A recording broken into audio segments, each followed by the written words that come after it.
We're all. They can't hear what we're saying. Now they can. Hello. Oh, now they can hear what we're saying. Now they can hear us. What's that? They can't hear what we're saying. Now they can. Hello. Oh. I know what's going on. Rookie mistake. No. Being here in a group mistake.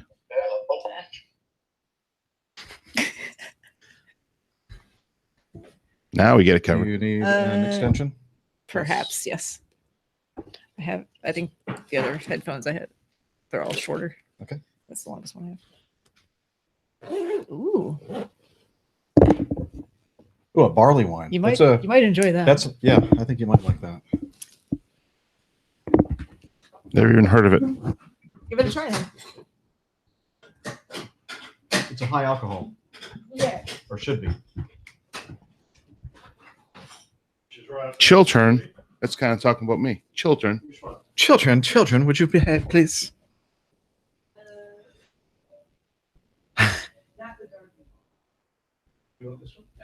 Yes.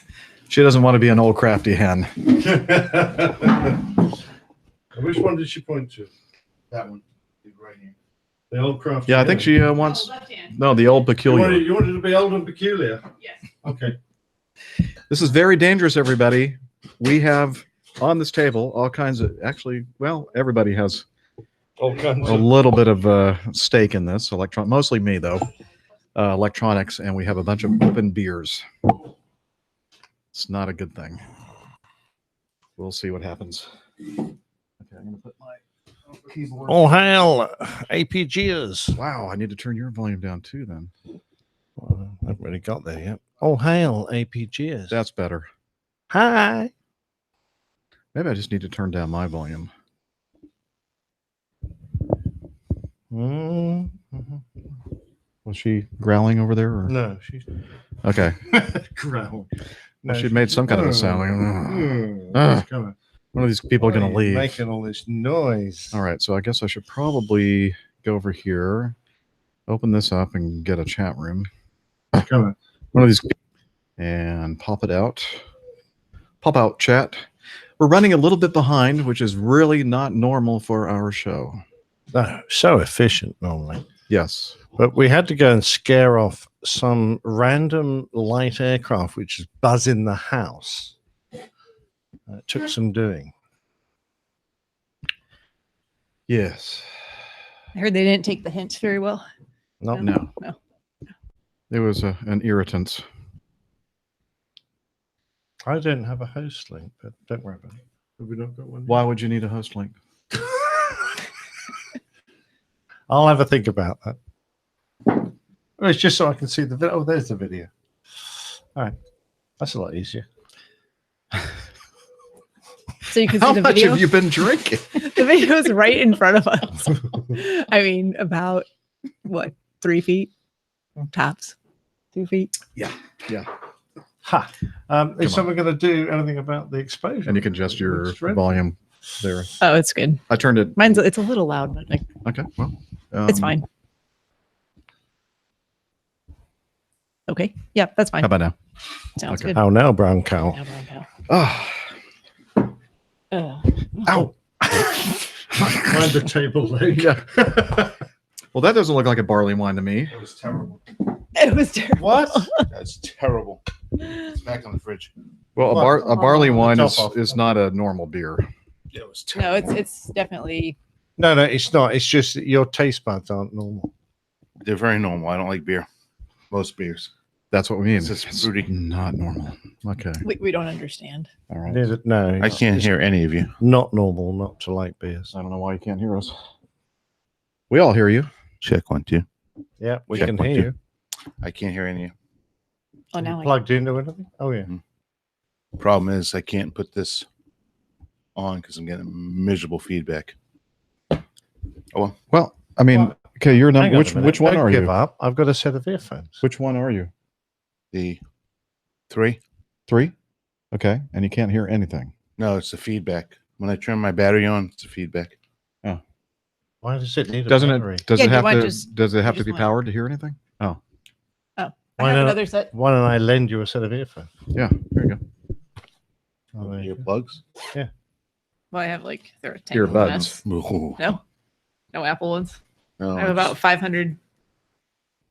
I don't do earplugs that people have had in their other ears. It's okay. I'll live with it. Germaphobe. Yes. There's only a little Okay. bit of wax. I can clean that up. That's easy. I Yeah, walk around scrape with these it in my up. pocket. I'm a germaphobe. Well, you can clean the air things with those in your pocket. I don't think this wax would come out anyway. It's been in there for. Well, would you You're not helping. would you wear these, Dana? I'll just Hey, Dana. Hey, hold Would on. you wear these? Because they Hold haven't on. been in my ears. hold on. I can hold my. Yeah, that's better. Okay. Let's try one I other have thing. no idea what's going on. One other thing we can try. Are you just playing with us right now? No. Oh, okay. Oh. Oh. Okay. I'll just live with it. Hi, guys.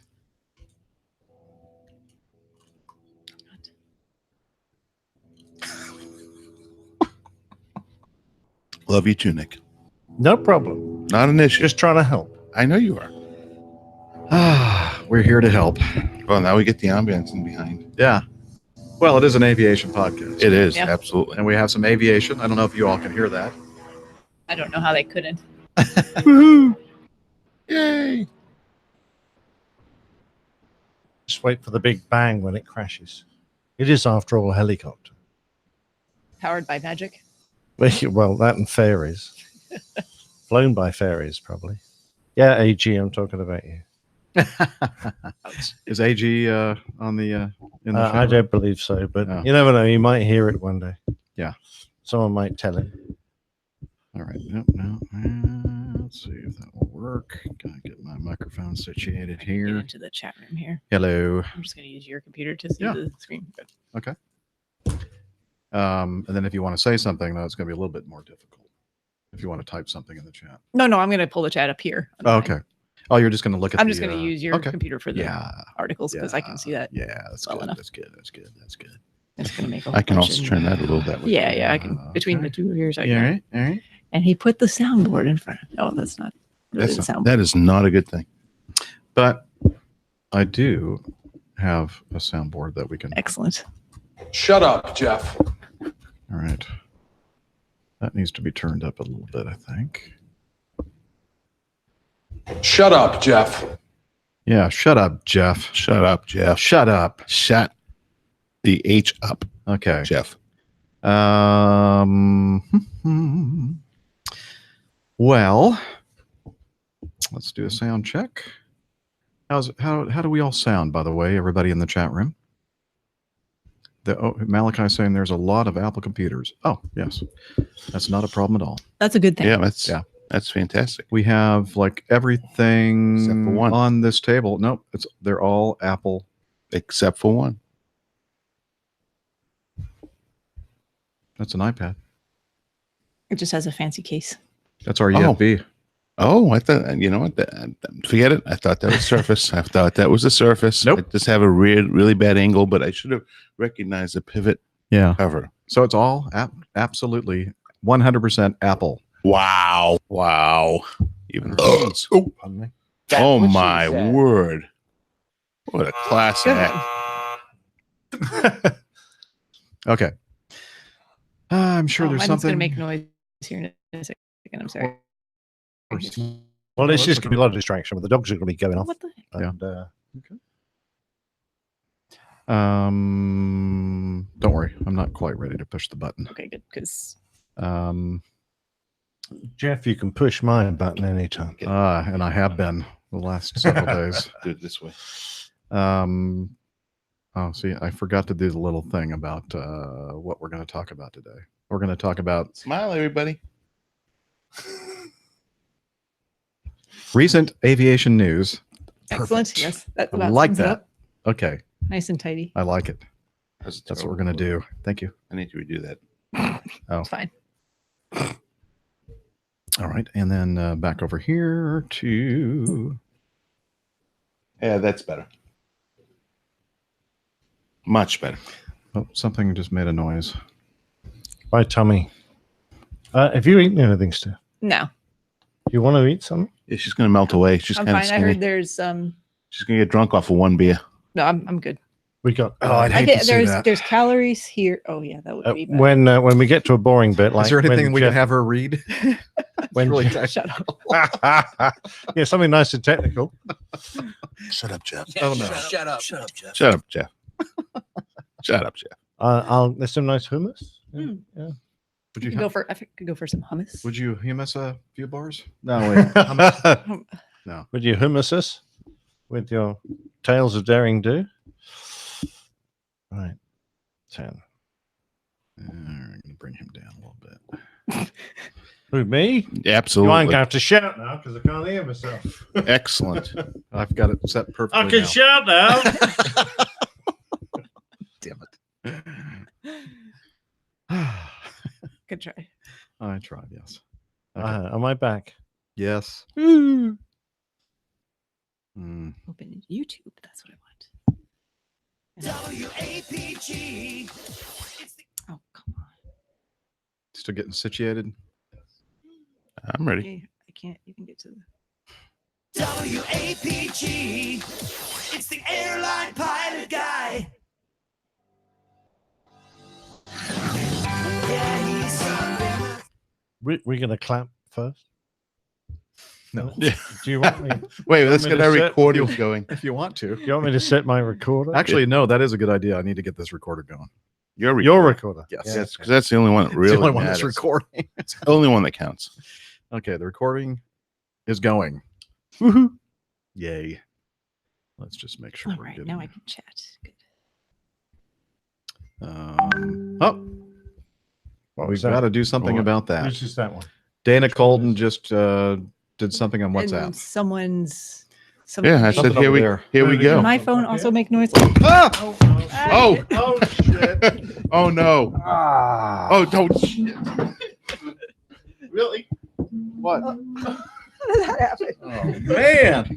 Ah, no. Oh God. Lovely. I didn't do it. Undo it. There you Wasn't go. me. There you go. I've needed a new computer. Oh, Jeff, I'm sorry, mate. Oh, that's okay. Not a problem. It's just a little beer. Just a little Computers like beer. beer. I hope the chat room is enjoying this. You know they are.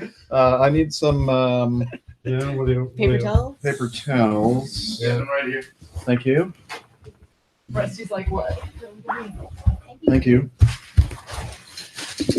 All right. That's because I'm here. I will one day. I told you it was a problem to have so many. Oh well. Yes. Yeah, we probably just need to. Yeah, I need to actually get this off. Oh really? Well, it's going to get on Yeah. the table. Okay. Well, let's. maybe we should. Can we like restart, or do you have to start all new? It's gonna have to start a whole new. Hang on. Let me figure out. I can probably just roll this back in a little.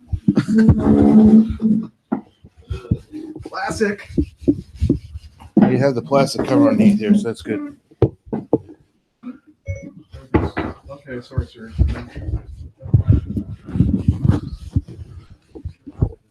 I'm sorry.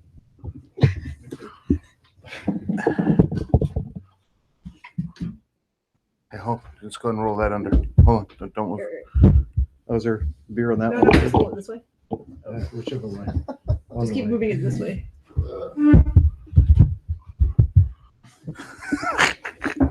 So you know the like where the guy rips the tablecloth out from underneath all the stuff. That is not happening here. Right. You having fun, kids? All right. Just a little bit of liquid here. I'm gonna have this is my EFB, so I'm gonna pull it. I'm gonna pull it out, and it's gonna smell like beer. So, what the? So, sir, did you have a good layover? Get it onto the table. You know, it wasn't my fault. No, it was not. It wasn't my fault either. Wash. Just stick it in the sink and just put the plug in and or put it back. Oh, jeez. Oh no. It's in your keyboard. I know.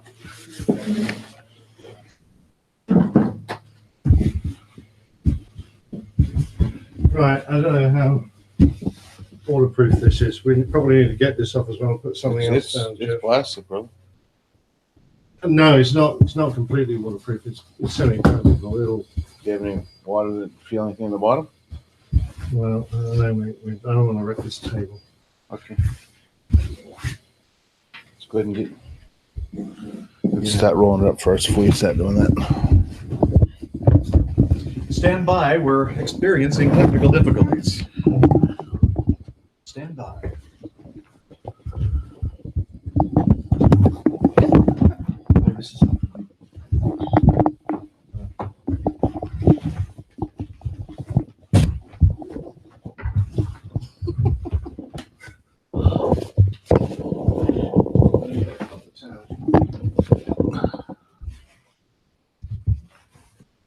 Are we still on the air? I think we are, yeah. Okay. That's a miracle, actually. Do you want to just not put anything back on the table? No, what would you like this Nick? With steps. Oh, here. Watch, there's a step up there. We got holes in this. Right.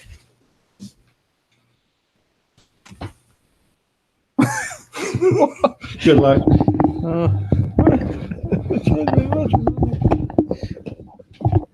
Right.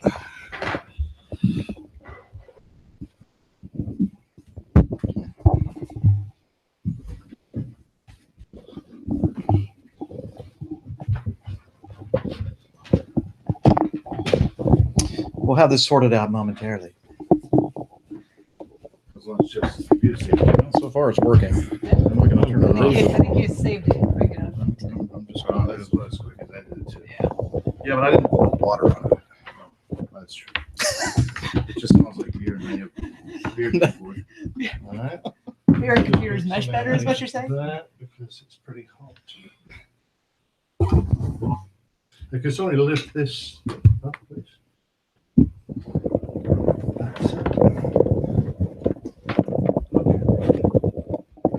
All right, we're back. Like nothing happened. Like Yeah. nothing happened. That's part of it. That's all I'm doing. I know. Saved for forever and ever on the internet. Yes, it is. It will never go away. Here. Go ahead. So does everyone have like their mobile devices silenced now too? Because that's what started all this in Yeah. the first place. Mine- Dinging of It was Dana's Things. fault. He sent a. How is it something my on WhatsApp. I yeah, just but thought his of phone it. didn't make noise. Yeah. My phone did not make noise. Yeah. I was sending out a photo of us all together. In No. England. I'm just kidding with you. I know it was not your fault. It wasn't my fault. I know. I just said that. I know you said that. But you saying it again doesn't make it any more true. Well, that's the issue. I don't know where the ding was coming from. Where the hell was the ding coming from? Does your computer make noise too? Well, that's turned You out. turn that down? Who's the ding-a-ling? No, the phone's muted. Unless it's one of Julie's devices. She's left, yeah. Do you need another towel or something to rub that keyboard down, Jeff? No. Well, it's clean now. Well, I cleaned it. Looks cleaner than it was before. Well, but smell it You didn't put any water on, did you? lightly on a towel, not running water, just to Just to get the Okay. Sticky- right off the Stickiness. top of it. All right. Not like real. Not pouring water. No. Just like put a little bit of water on a towel and went Look at lightly already over your the top of it. wax. Not even hard enough to even press a key. I can't wait to see what the chat says. They've all left. They've all left. So this is scary. Liz says Let's this see is so this. so riveting. I can't tear myself away. Carlos, aren't you driving? Doing. All right. How are we doing? Anyone want a beer? I have one. Mine's still full. Thanks.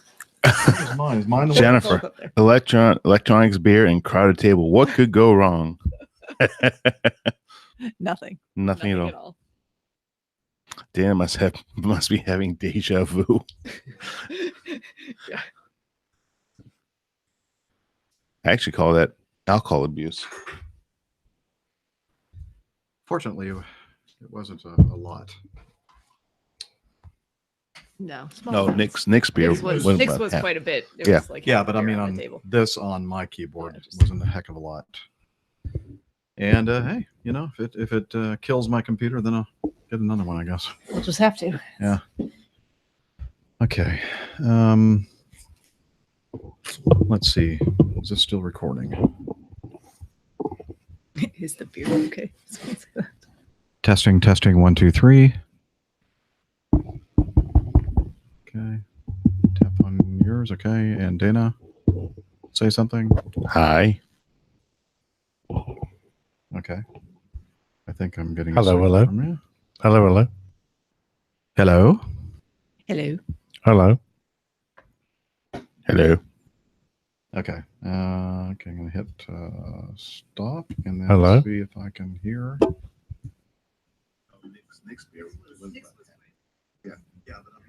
Hello, hello. Jennifer. Electronics. Is that Nick's computer making noise? Oh, it's yours. Oh, okay. And playback. I gotcha. Just want to make sure it's recording all those things. Okay. And now let's go back to the beginning. And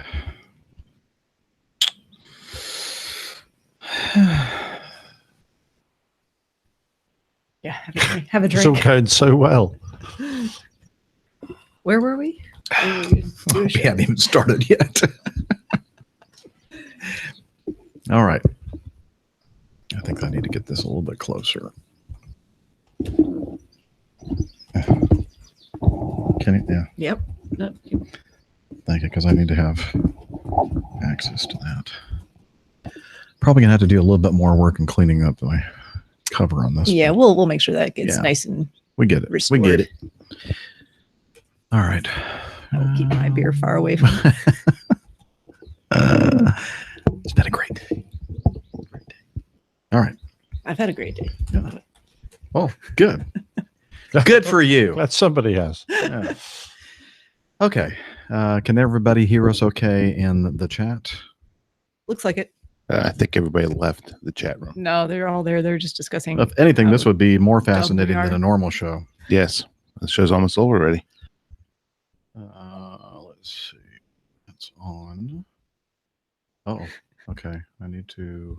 I'm just reading back through all the. Yeah, what do they say? It's like, oh no, beer spilled, disaster. Is the beer okay? Nice, Neil. Yeah. His, Thanks a lot. his Neil. priorities are in the right place. Thanks for your concern for us and our gear. Do you have a Phillips head screwdriver? I think that's not a great place for your beer, Jeff. Yeah, maybe move like a table. Dogs run away. Yeah. Well, you almost sat on her. That's back over there. Everybody see where I'm reaching? Way over here. And mine's just staying in my And then hand and will this probably go comes down by over my and then Thank you, sir. for a temporary visit. Thank you. Very nice. Then it goes back. Okay. So that's going. That going. Looks like everything. I was doing a sound check. And no, I don't want to start that program. I muted myself. You did? I went. Oh. Okay. Dun-dun. Okay. I think we should just Too late, Jordan. Not going to get any better. That's for sure. Any of the keys working? Oh, look at this. From our side of the I guess I hope you know what you're supposed to say there. Indeed, Graham, I have. Our side of the cockpit door. Are they sticky? No, but your I'm cab getting there. on. Oh, shoot.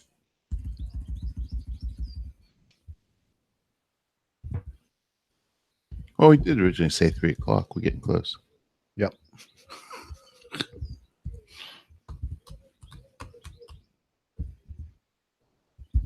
Those birds sound like they're right in my head. The bike's picking them up. Oh, You hear that? really? Yeah. I can't. You don't hear the birds? Really? You have your volume really loud then. Yeah. Oh. Here, let me see if that makes it better. Can you hear anything? Sure. I mean, I'm enjoying the birds. I was just surprised that you guys can't hear the birds. And I can And now hear I, Nick, Okay. while you're over there, Okay. can turn me down a little bit, which is Which one, number are you? 1, 3. 3. Thank you. Perfect. yeah, I don't really need to be super loud in my ear. Yeah, I don't need to hear you that loud. I love you, just not that much. Oh, come on now. Oh, there's the buzz. See, they can hear the birds. Hey, Quiet. birds are nice. Birds are ambient. I agree. I saw something about bird chirping. I hear microphone Yeah, yelling. it's Oh, me. that's Yeah, that's actually where I'm getting the buzzing from. I think what is causing a lot of that is the fact that we're using American and UK different kind of a combination of all that, and the grounding. We have a lot of things that are powered here, and there's some miniature ground looping going on. That's I okay. notice when you hit, like you press on your computer, it stops. That's it. Completely stops when you just touch it like that. So I'm gonna be very gentle down here, not here. I'm gonna touch the base of it. Okay. Not helping. See, You if I said touch so. here, if I touch here, it doesn't make the noise. Yeah, but If- you're talking if- too loud now. If I do that, then you'll hear it on the microphone. Okay. Okay, I'll back off just to here. Yeah, is that better? Can you hear me better now? Just go out there, mate. Well, Yeah, you're I- fine. Perfect. It's perfect now. Okay. I think we should just start the show. I think so. And hope for the best. Just hope for the best. Okay, what time are we starting now? It's 2:23. Oh, okay, that's not bad. Could be worse. I did that on purpose, Jeff. All right. Just, yeah. WAPG. It's the Airline Pilot Guy. Airline Pilot Guy, episode 333. Yeah, he's up in the sky. It's the Airline Pilot Guy. Hello, you're listening to the Airline Pilot Guy Show, the view from our side of the cockpit door. I'm Captain Jeff, your host, broadcasting live from the lovely country estate in Liss, Hampshire, England. Today's show was recorded on the 20th Yeah, he's up in the sky. of July. It's the Airline Pilot Guy. Reaching by and he's flying by. With the Airline Pilot Guy. Fix it in post.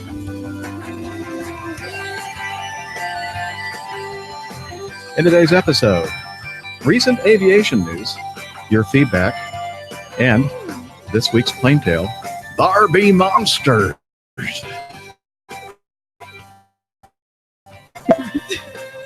So get all settled in. Tray tables and seat backs in their upright and locked positions. Electronic devices powered on. Flight 333 is ready for pushback. Hello, everyone, and welcome to the Airline Pilot Guy Show. It's an aviation podcast where we talk about aviation news and answer your great feedback. And I'm a captain for a major U.S. legacy carrier. Also joining me today from, well, the same place. We're sitting next to each other at the same table. We are. So let me Doesn't happen too often. introduce you, a doctor, a skydiver, marathon runner, strength training junkie, IPA connoisseur, and commercial multi-engine instrument rated pilot, It's me. Dr. Stepp. Hey, how are you, Captain Jeff? Great. How are you, sir? I am excellent. Good to see you. Good to see you too. I feel like we haven't been here all morning. I haven't had a chance to sit down. Oh, I know. Yeah. We'll do that shortly. We'll find out why here in a moment. Steph doesn't love us. She has others. I love everyone. Yeah. Equally. And but yes, we do love you.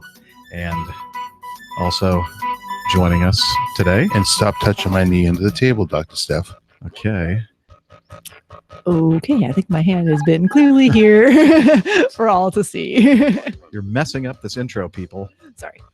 Professional photographer, former RAF, RAAF fighter pilot, current captain for an international airline based in London, Captain Nick.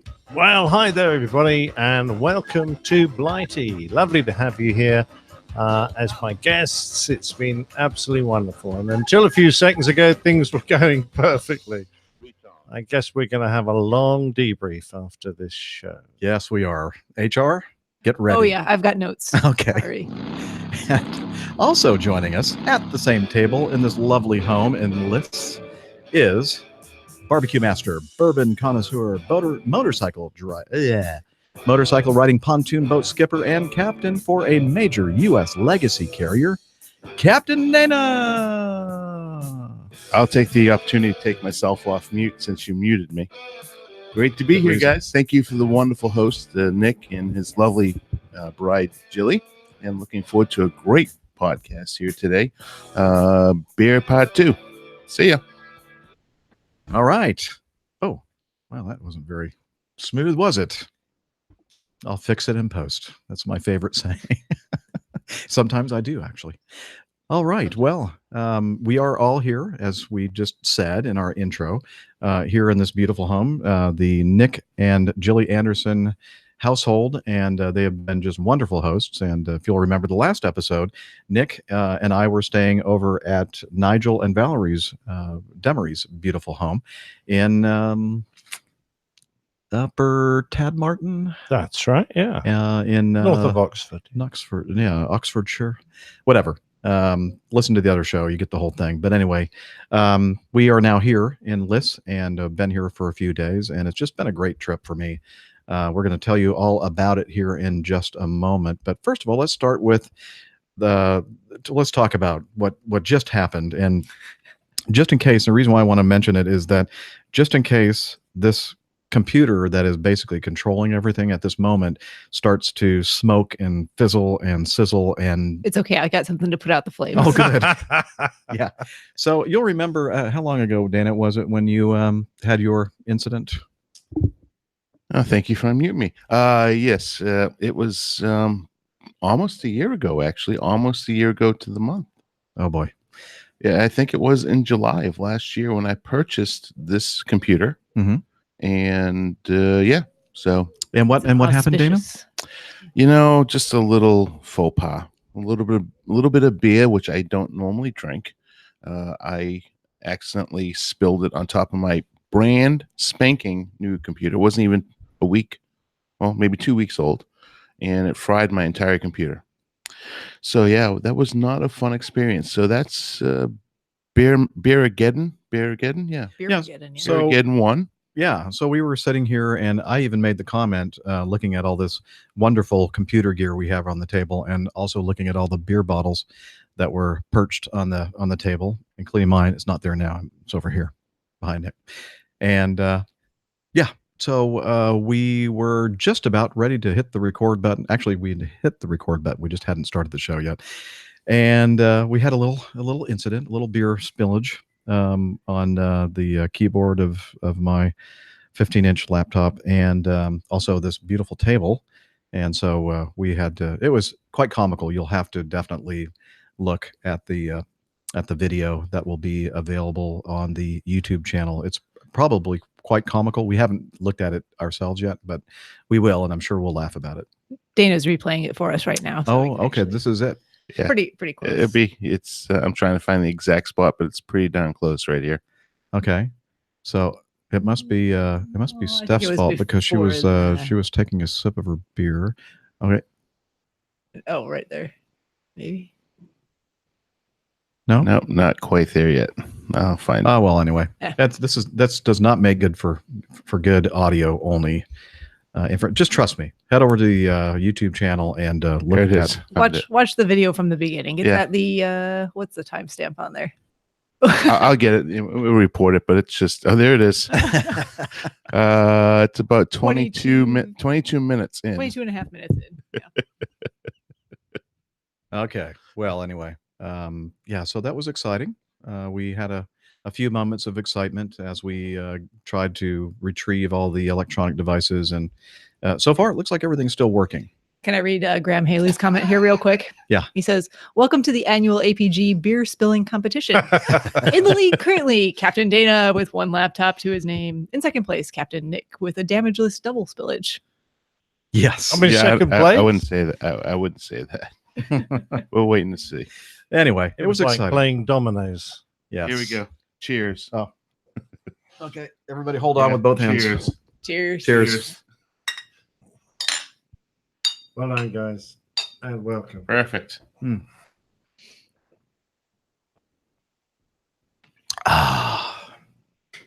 Because we actually lost 2 bottles in the end, didn't we? Yeah. I only Your, lost well- your beer went over, and then my beer went over. Yeah. Yeah.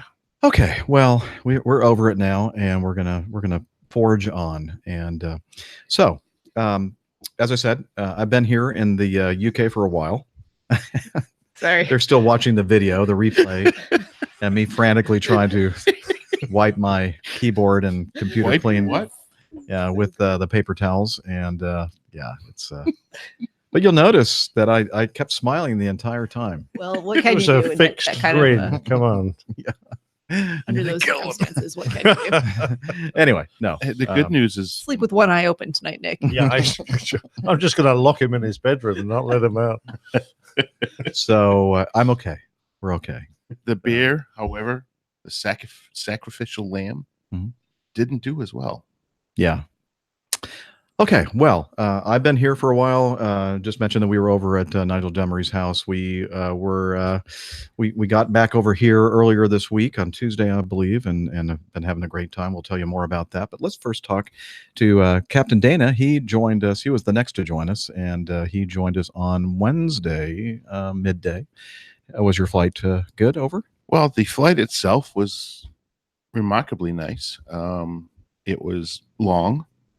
It was dark, and I couldn't sleep very well, but I was very comfortable. I was sitting in the seat 2 Alpha, but that was through a very small miracle. We had a little person. I shouldn't say little person. He's not a little person. A little helper behind the scenes. Mr. Mike Carrolls was assisting me in more than one way. I was trying to come nonstop out of Atlanta, and was sitting there at the gate about 7 or 8 minutes before departure time, and the door shut. And I kept on looking at the screen, and my eyes were kind of befuddled because they still had 3 empty seats on the aircraft. They sent the airplane with 3 empty seats, leaving every single one of us non-revs behind. So scrambling around, I'm trying to decide. I have the jump seat booked on the next London flight, and I had already booked the jump seat going through JFK because the flight had plenty of availability. Well, being the professional aviator that I am, I would actually think about the weather, wouldn't I? Nope, didn't do that, because when Mike texted me that the 2 o'clock flight was leaving at 7 o'clock in the evening, then I was in tune to the fact that the entire northeastern United States was completely covered up with a massive line of thunderstorms causing major disruptions to all of the Northeast. That's my luck. So, anyways, So you feel comfortable now with our intro or opening?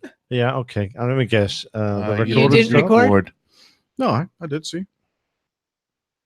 And then it stopped.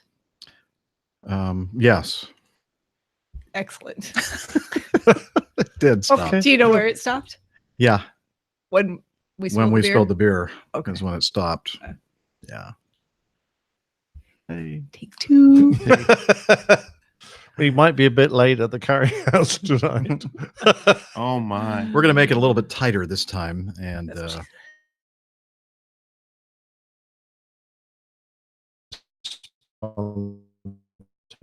But I'm to say, excuse me, wow, can't even talk. Pretty close to the same things we just did. yes, I haven't no said much way of I can anything yet, remember. so good. that's okay. We'll make it something new then. no, I prefer Siemens. Yeah, that only comes through a one earphone. Why is that? Is it, Really? Is it No, I recorded? prefer Siemens. No, I hear either both did of mine. I hear them both of mine. Okay. All right. You getting You both clearly channels? prefer. How about this? And what a beautiful clock it is. Are you getting it on both channels? And what a beautiful clock it Yes, is. louder on the right than the left. Odd. Doesn't matter. It's no big deal. Well, here, let me see if maybe the. No, I don't have the pan adjusted. It should be all even. And what a beautiful clock it is. How many times It's are all you going to even. play Well, I that? had to play something. Maybe Because yeah, he has maybe it's that no thing. other clips to play. Okay, Ooh, Jeff's pet peeves. That's fine. still not balanced. It's good. Are you sure it's not your ears? Could be. I got a Okay. beer in my ear. A beer in your rear? Beer in my ear. Oh, ear. Okay. Sorry, I can't hear you. I got beer in the ear. Now I can kind of fix this because it was definitely not a good script for me to be reading. It wasn't complete. I went, wait, I normally say more here. Yeah, I don't think you actually introduced yourself. Yeah. Other than saying that you fly for, but you didn't give your name. Let's see. I was just gonna let that go I'm because I Captain figured Jeff. you knew who you were. What do I normally say? I'm Captain Jeff, host of. I don't know. You can go and take a nap if you want, Dana. Feel free, please. You gonna be 2 minutes or what? Be 2 minutes? Hummus? Hummus? Yes. that's- No, we don't need anything else on this table. Okay.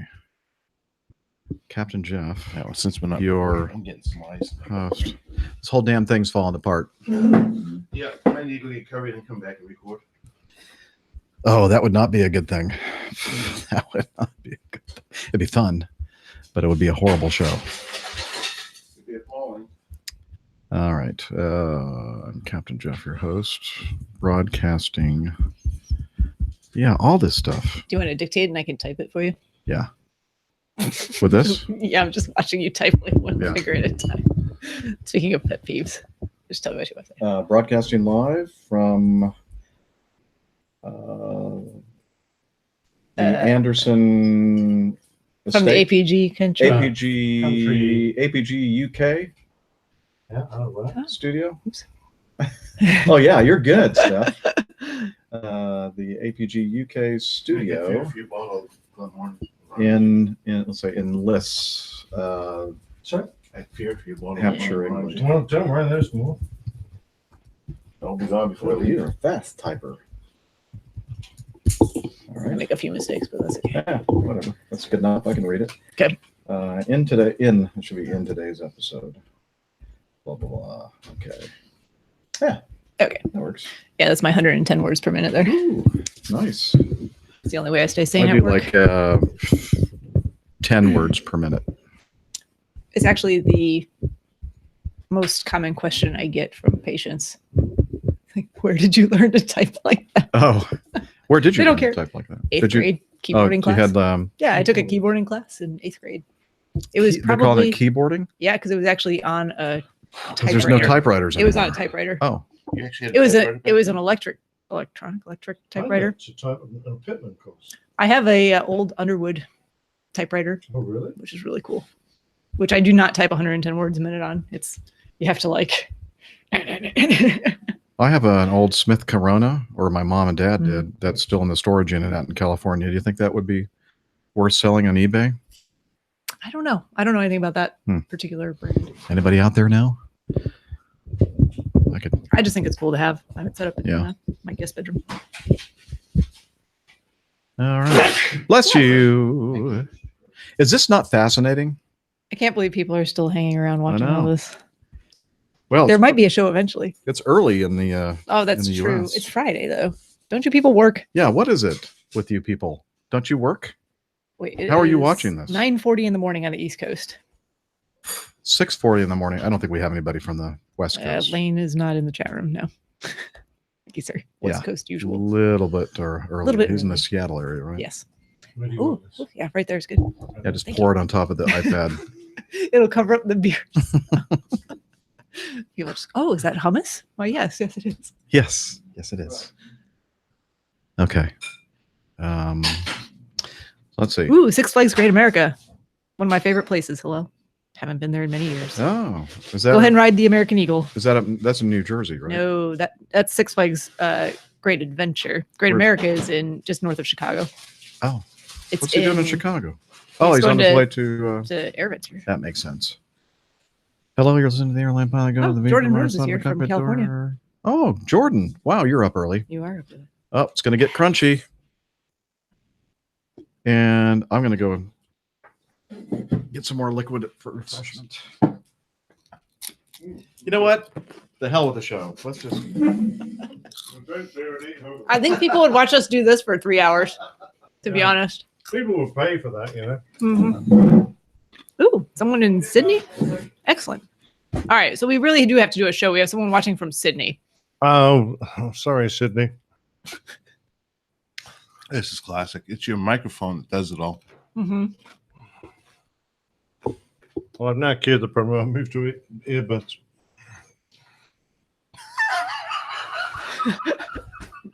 And they both go at the same time. And no one notices that one. You're the only one that noticed that one. I couldn't see it from where I was. What's that? It's the beer spilling again. So both of the beers get knocked over at the same time. What? Yeah, watch this. I didn't realize that either. It's because of where you put your headphones. Yeah, I gather that. I know that. I didn't see what happened. All I know That's is my just- beer was all over my computer.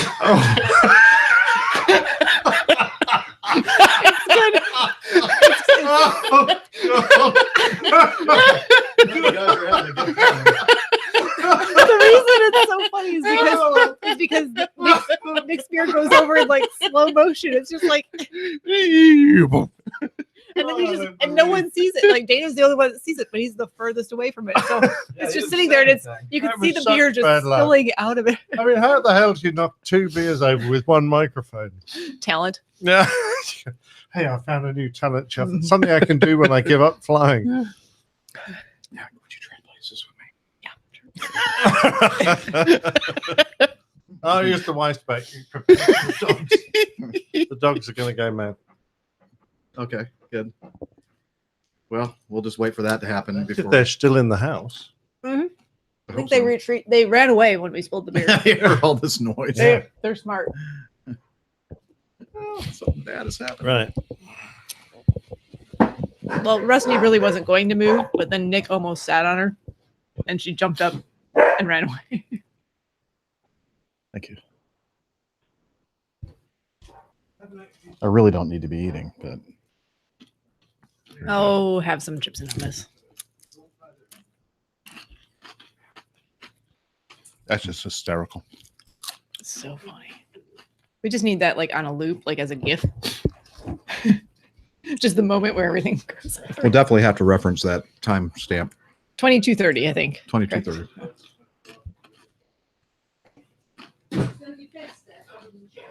We're just about to start. Yeah, we've third made time? progress. Yeah. Thank you. We didn't like your tablecloth, so we decided to put towels on it. Julie, do you really want to see what happened? No, well, No, let's get no. the show going, guys. Yeah, We're going to run later. out of time. No. it's his No, it's microphone his microphone. This is Mike. He had nothing to do with it. It is. Well, it is his never got house, through so the waterproof layer, and we took that off as well. And okay, thanks. Right, we're off there. Ah, right. No. Oh, God. Oh my gosh. In a moment, we have some. Maybe whenever we do a little break, like Plain Tales. No breaks. No breaks. We're just No moving straight breaks through today. today. Gone right through. Fair enough. I think it's time now for this week's installment of Plain Tales. Do you want? Yeah, right, start off the show. Do you want me to delay the table by half an hour? No, I think we have plenty of time. No, we'll do it. We'll just make it a 2.5 hour show. Yeah. We're great. No, we'll just stop whenever we need to. Everyone talk fast. Yeah. Yes. I can talk fast. I'm just not Stop. going You to and I have to be. Fast. Well, and Dana, we have to talk fast. I'm not gonna talk. Hello, you listen to Airline Pilot Go. No, it's not. Can we bolt Nick's microphone Yeah, to it's the a little too table or heavy. That's something? the problem. Shh. Hush. Time to start the show. Gosh. Just shut up. Shut up, will you?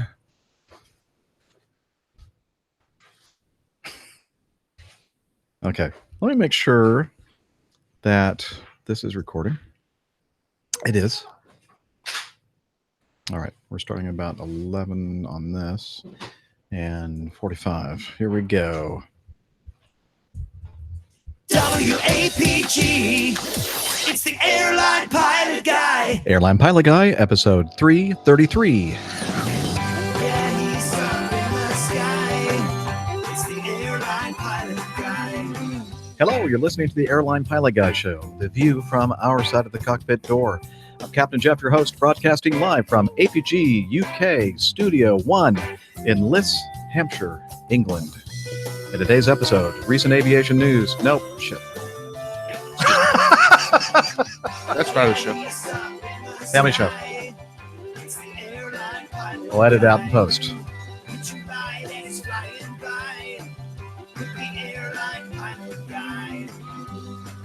Cover your ears now, people. In today's episode, recent aviation news, your feedback, and this week's plane tale, Thar be monsters. Arr. So get all settled in. Tray tables and seat backs in their upright and locked positions. Electronic devices powered on. Flight 333 is ready for pushback. Hello, everyone, and welcome to the Airline Pilot Guy Show. It's an aviation podcast where we talk about aviation news and answer your great feedback. And I'm a captain for a major U.S. legacy carrier based in, well, of course, the U.S. And joining me today from, well, she's right next door to me, actually. Sitting at the table here in Liss, a doctor, a skydiver, marathon runner, strength training junkie, IPA connoisseur, and commercial multi-engine instrument rated pilot. Dr. Steph. Ah, you should unmute yourself. Yes. Sorry, Watch out for that beer. Watch out for the beer. No, it's okay. I got the beer. We're good. Okay. It's me. Yay. Hi, I'm here. So good to see you, Captain Jeff, Captain Nick, Captain Dana. Lovely to be with you all and in person. Looking forward to a great show. It's always such a great thing to see you in person, Dr. Steph. And I mean that. They don't, but I do. No, I'm just kidding. They mean it too. Also joining us, sitting to my right at this beautiful table in the conservatory in the Anderson Castle, a professional photographer, former RAF, RAAF fighter pilot, and current captain for an international airline based in London, Captain Nick. Well, hello there, Yanks. Welcome to Blighty. Now that you've undergone the beer baptizing ceremony, then we can now, I guess, start the show. Is that a traditional thing? I didn't realize. very much so, yeah. It was We do new it- for me, but I enjoyed it very We much. do it to all our American guests. Thank you. And also joining us, last but certainly not least, sitting to our left of Stephanie here at the table, is the barbecue master, bourbon connoisseur, motorcycle riding, pontoon boat skipper, and captain for a major U.S. legacy carrier, Captain Dana. Hey guys, great to be over here in the beautiful English countryside. Fantastic host, and we're having a great time. Looking forward to another fantastic, hopefully dry show. Yes. We are all looking forward to that. It's going to rain. And I'm not talking about humor at all. Good. Which is the English humor, which is dry. Yeah, I like dry humor. Yeah, it's good. So I'm going to try to smoothly fade this out. Listen to that, how smooth that is. Professional. Thank you. All right. And so we are all here together again. We don't get to do this too often. It was about 3/4 of a year ago where we were together at Dana's house for 333. I mean, 33 episodes. Yeah, 33 episodes ago, the 300th celebration at Dana's house, November of 2017. And we're back together again. It's always a lot of fun. I have a feeling we're going to actually have more fun after, I don't know how you could, but after we finish this show. And we look forward to heading over to Farnborough International Air Show tomorrow. The first day of the public show is on Saturday, and we're looking forward to seeing a bunch of friends and members of the APG community. So, yeah, last show, Nick and I were over at Nigel and Valerie Demery's beautiful home up north of here, a ways, up in Upper Tadmartin, and let me see, Oxfordshire. Yeah, that's Yes. pretty good. Thank you. And we had a great time up there. We went to the RIAT show on Sunday and did a bunch of stuff, actually. We're going to talk about that in a moment. But we're now here in Liss, have been since Tuesday. Dana came in on Wednesday. And how was your flight, Dana? Flight was great. Actually, I flew my second trip as a captain, which was uniquely scheduled. They gave me 5 legs on Tuesday. Had an unfortunate experience with the mechanical mechanism on the Mad Dog, and that was the braking system. Had a mechanical issue that morning, so instead of me flying 5 legs that day and not being able to make it over here on Tuesday night, i.e. arriving on Wednesday morning, ended up only having 1 leg back to Atlanta, and hopefully I was hopeful to get on the nonstop from Atlanta.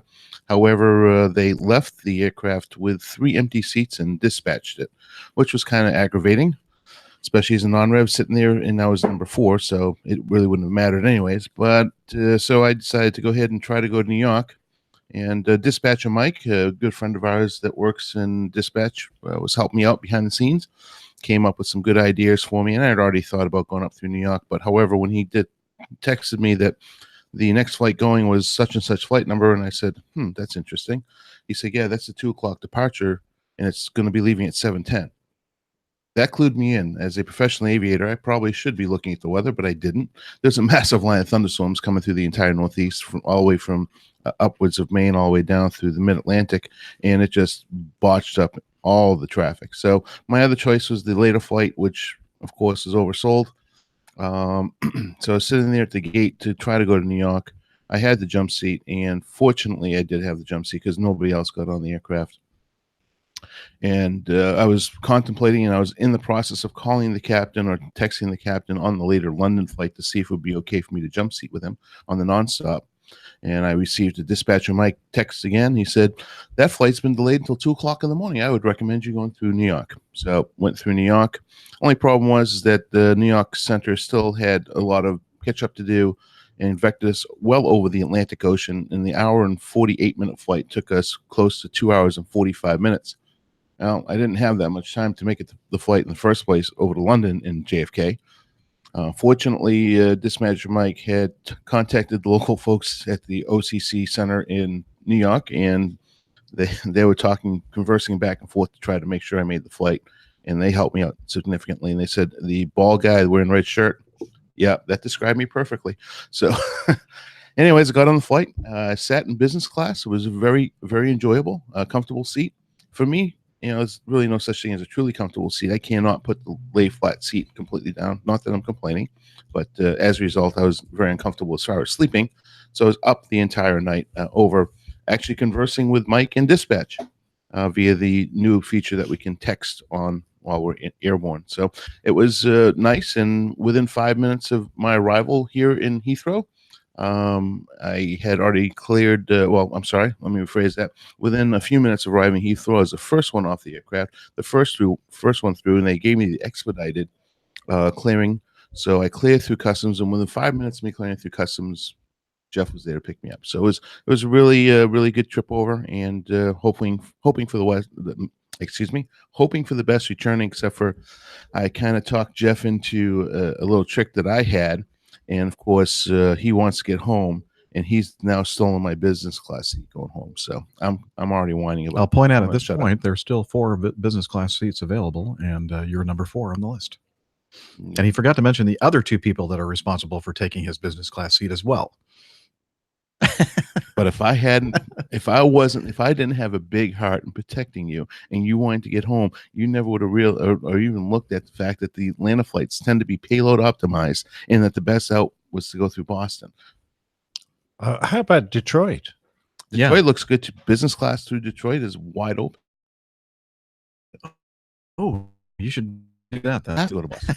No, My- I looked at the Detroit flights. My family, yeah, no, there's Yes, I six, did. there's 6 business class seats on that flight. You can look again. Anyway, when I looked at it, I don't remember seeing that. But anyway, Welcome to the business class fight out. Yeah. Anyway, In the right I'm corner. sure it'll work out. It'll work out in In the the- end. It's okay. You know the good news is What? is that they have a lemony. They have a lemony. They have 11 economy comfort available. So Yeah. maybe I'll get lucky and get one of those. Yeah, maybe you'll get lucky. But I do have to go to Boston because that's where my wife is in the family, and we're going out for a nice dinner. Hopefully, if I can Ooh, get there. sounds nice. All right. I'll Well, shut up now. great that you're here, Dana. And Steph is our latest contestant in the APG crew game. A rivals game Yes. Yes. And you just arrived earlier today. earlier today. Indeed. How was your flight? The flight was excellent. I have no complaints about the flight.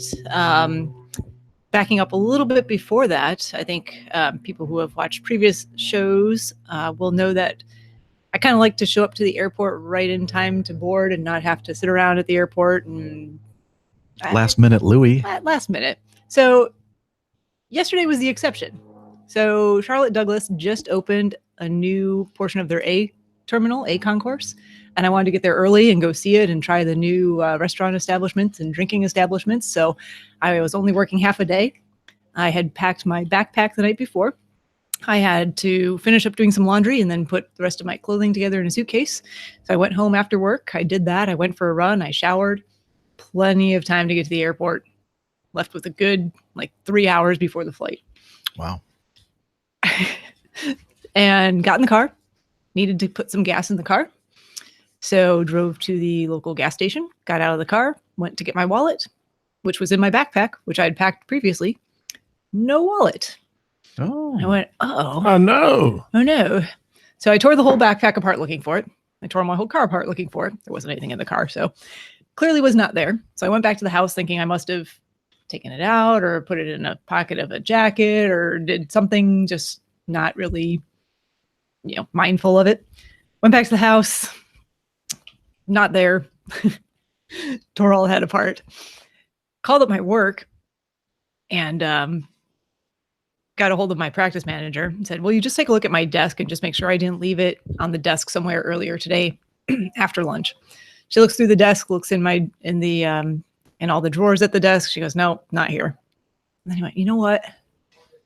Hang on. So I called her back one more time. I said, will you just do me a favor? This is just a hunch.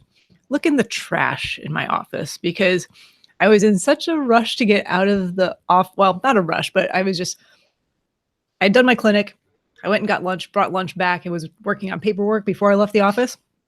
I finished my lunch and I just kind of cleared everything off of the desk into the trash because it was all leftovers from lunch.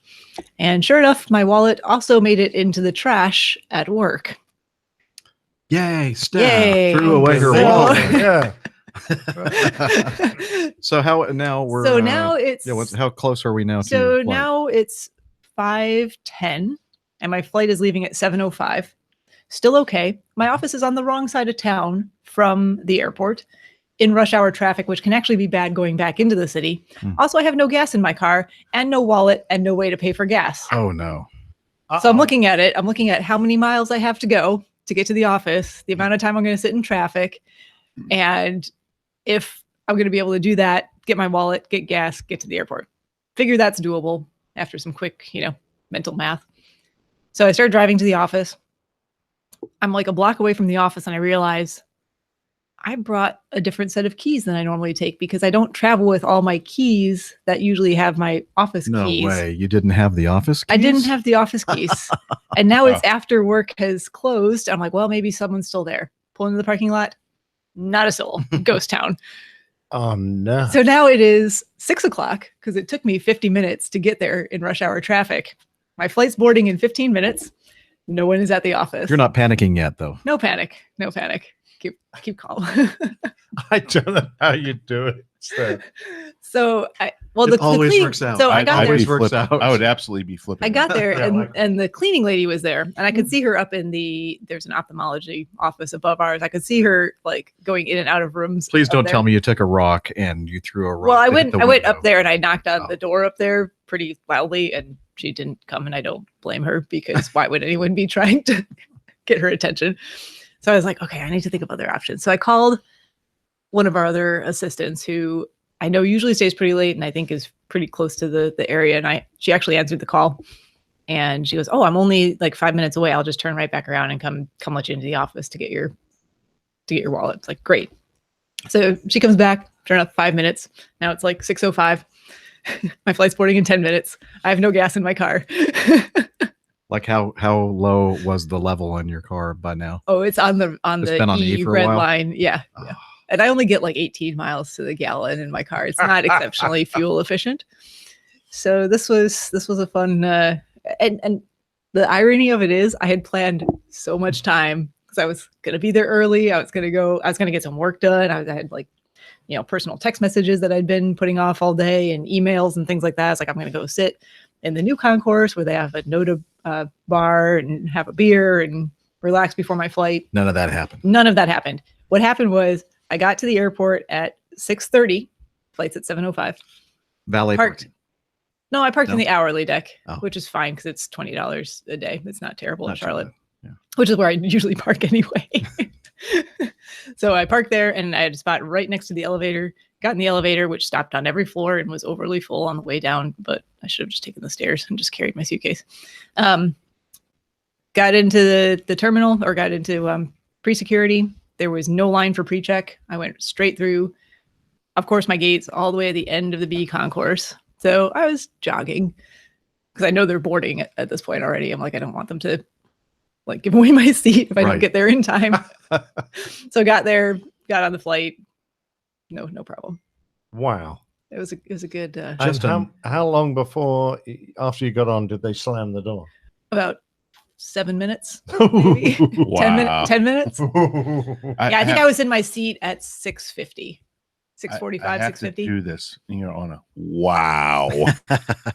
a live wow. Holy camole. It was And I thought I was tight with having 40 minutes on the ground in New York. yeah, no, I had almost no time. I think by the time I would have gotten on that aircraft, I would have changed my drawers because I would have been crapping myself. Well, and you start thinking through all the options. It's like, okay, well, what happens if I do miss this flight? It was at the root of it, my fault. I did not double check, verify that my wallet was still in my bag where I had placed it, where I thought I visually placed it. Wait, no, I'm sorry to interrupt. Yeah. But did you ever get gasoline? Oh yeah, I had to stop on the way to the Okay. airport to get gas, You did. which is not really on the way either The- because the real question is, when you finish getting gas, did you remember to put the gas nozzle back before driving? yes, I did. I only put like 2 gallons in the car. I was like, that's enough. Mm. That'll be fine. Just another day in the life of Steph the traveler. Yeah. But then I was thinking of the other options. It's like, well, I know there's a later flight. It gets me in here later in the day, which is not super ideal, but I know it has seats available still. Well, then I'm you sure they wouldn't would charge me to take that flight, but that's have been able to go flying today in a general true. aviation. That's true. aircraft. I would have missed out on that altogether. Tell us about that. Yep. So I've arrived this morning and I'd been chatting a little bit with Pilot Pip from Plane Safety Podcast, and he's in the area for Farnborough as well. And he said, "Hey, I got the over here in he has a Piper Warrior, Cherokee Warrior, and he wanted to go up and go flying for a little half-hour scenic flight or so. So he said if you could make it out to this airfield, which is ended up being about 45 minutes away from Nick's place. We'll go up and just have a little quick sightseeing flight and have a good time." What time did he say that you could be back by? Oh, by 1 o'clock. Mhm. Actually, he said you'll be back here at noon. You did actually. I at did say first. that? Yeah. Oh, okay. And we're going like, Oh, no, I meant Ain't 1 no o'clock. way. I meant Okay. 1 o'clock. But If I said noon, I to, meant 1 o'clock. No, we you used to meant Pilot Pip's you timekeeping.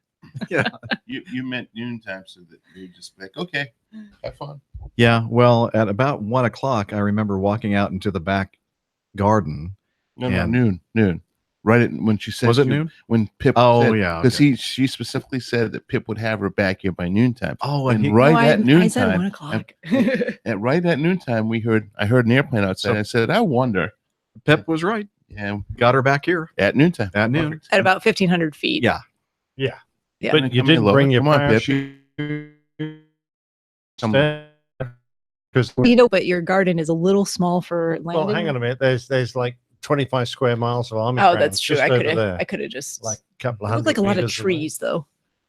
No. Big flat. Oh, big flat. spots. Okay. Big flat spots. Yeah. Next It's time. even an airfield. Next time. Yeah. Well, anyway, we're so glad that you did make it, and we're glad that you were able to fly with Pip. Yeah, that was really great. My thanks to Pilot Pip. It was a fun time. We came in Brilliant. It was Buzz a Nick's house great a little photograph bit, you and Posted.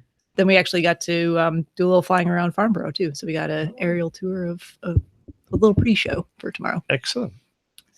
Very nice. Now, don't they have a show going on there right now? Yeah, and that was part of the. Just a little. Wait a minute. Well, no, I think Well, it tell me about starts that. late. How Well, how I'm is not it sure. that you They had flew? they had You fly arrivals. over it? Did you? No. Okay. Well, yeah, pretty close. just to the east of the airfield, like right over the numbers. Did you see any like big, large commercial aircraft Yeah. doing? Not doing any. No, there were no displays going on Ah, when we okay. flew past. We had to wait, which was part of the reason why I got back Mhm. later as well, because we really wanted to do that. So it was an extra about 10-15 minutes of us waiting. Oh to yeah, and be able to- Pip says, "Well, it's not my show. I'm not screwing up my show, so No, that's true. no Yeah. problem." I said they'll wait. Well, we were So thank waiting. you We for were your- so for we your were so patience. ready to go like hours before you got here. That's what I heard. Yeah. No internet problems or anything. Nope. No. No. Oh well, No, we only doing we were that because waiting. we had spare time. I drank half the bottle of bourbon, whiskey, excuse me, while I was waiting for you. Oh my god, really, no, wasn't. We're fine. We're Good. just Well, I appreciate you guys waiting. It was well worth going up there and we, flying We around would for a never while. have gotten started anyway, so it was actually no factor whatsoever. it worked. It actually worked out perfect. Perfect. Making And I am slightly jealous, but I knew that if I went and I'd be sitting in the back, I'd throw the CG on the aircraft way out of balance. So that's why I didn't go. that is I not think we true. would have been okay. Yeah. Pip did all the weight and balance calculations. Oh, Yes, that's He was where asking me for my weight yes, and earlier today. then you would have been stuck in the back seat because I used to own a pipe of Yeah, water. that's I true. know I how, would have I been in know the how back the CG works, so That's that's all why I sacrificed myself. All right. Well, it's just again so fun to be together again, and we're looking for a lot of fun in the next couple of days. And Captain Nick and I went to Riyadh on Sunday. Tell us Yes. about that, Nick. Well, there's a little bit of audio actually. Oh, you could maybe I should play that. Would probably save me saying a word. Okay. Here, I'm going to hit the play button now. Okay, hi everybody. It's Captain Nick here, and this is just a little update on Captain Jeff's progress through his visit to the UK. We're sitting here at Riyadh. The Royal International Air Tattoo is absolutely fabulous. The day is wonderful. We've had some great displays, wandered around the statics, met some APGers, which is always good. And we're currently sitting having lunch over a few beers. With us is Captain Nigel Demery, who has been our host during the last few days, and the wonderful Adam Spink, who's specially stopped controlling and told the displayers just to get on with it. I need to go down and chat to the APGers. So they're just having a free-for-all out there. But the star of the visit is, of course, Captain Jeff. He's come all this way out to see us here in the UK. It's lovely to have him. Luckily, we've managed to turn on some good Atlanta weather. How's it been, Jeff? It does feel a lot like Atlanta weather. The sun is shining. In fact, I think I'm probably getting burnt to a crisp. But the humidity is much lower than it would be in Atlanta right now. So it's very comfortable here. Sometimes you feel a nice breeze. And we're having a great time watching all these aerial displays and looking at all these static displays here at the Royal International Air Tattoo. And it's billed as the world's largest and best military air show. And I tell you, I can see why. It's pretty amazing. And they just finished with the F-35 and Spitfire and Mustang, kind of historical fly past, and it was very impressive. And now a little bit of a lull, so we can actually record something and you can actually hear what we're saying. because we did an earlier one, a special crew log for our Coffee Fun cadre, and I'm not really sure that they heard a darn thing we were saying because of all the noise. What was flying at the time? It was that Alpha Jet, the French Alpha Jet thing. Yeah, and it was. I guess it's a trainer.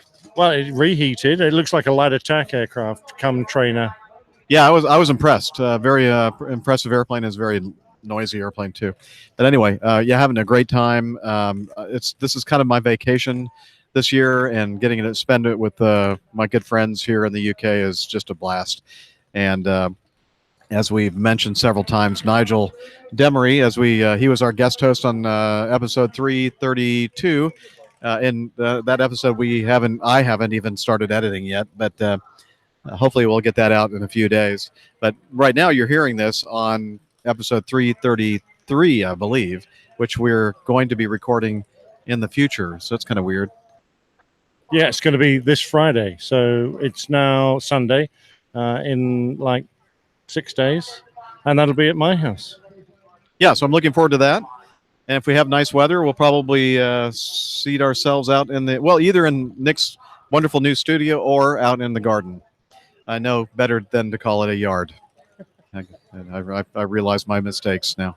But anyway, Nige Demery has just been an awesome host, opening up his home to myself and Nick. And we've just been like a bunch of schoolboys having fun, drinking, and lots of great stories, of which I've told I cannot retell under perjury or penalty of well, they threatened me. I just have to say that they've threatened me with violence. So yeah, I can't say anything about any of these stories, but they're very interesting. I can just say that. And let's see what else. Oh, staying up late at night, drinking and watching beautiful rock and roll and jazz concerts on the big screen that Nigel has in his what room would you call that? Your lounge, okay, and the guest lounge, okay. It's just it's a beautiful house, and we've just been having a grand time. But anyway, I want to bring in Adam Spink, professional air traffic controller extraordinaire.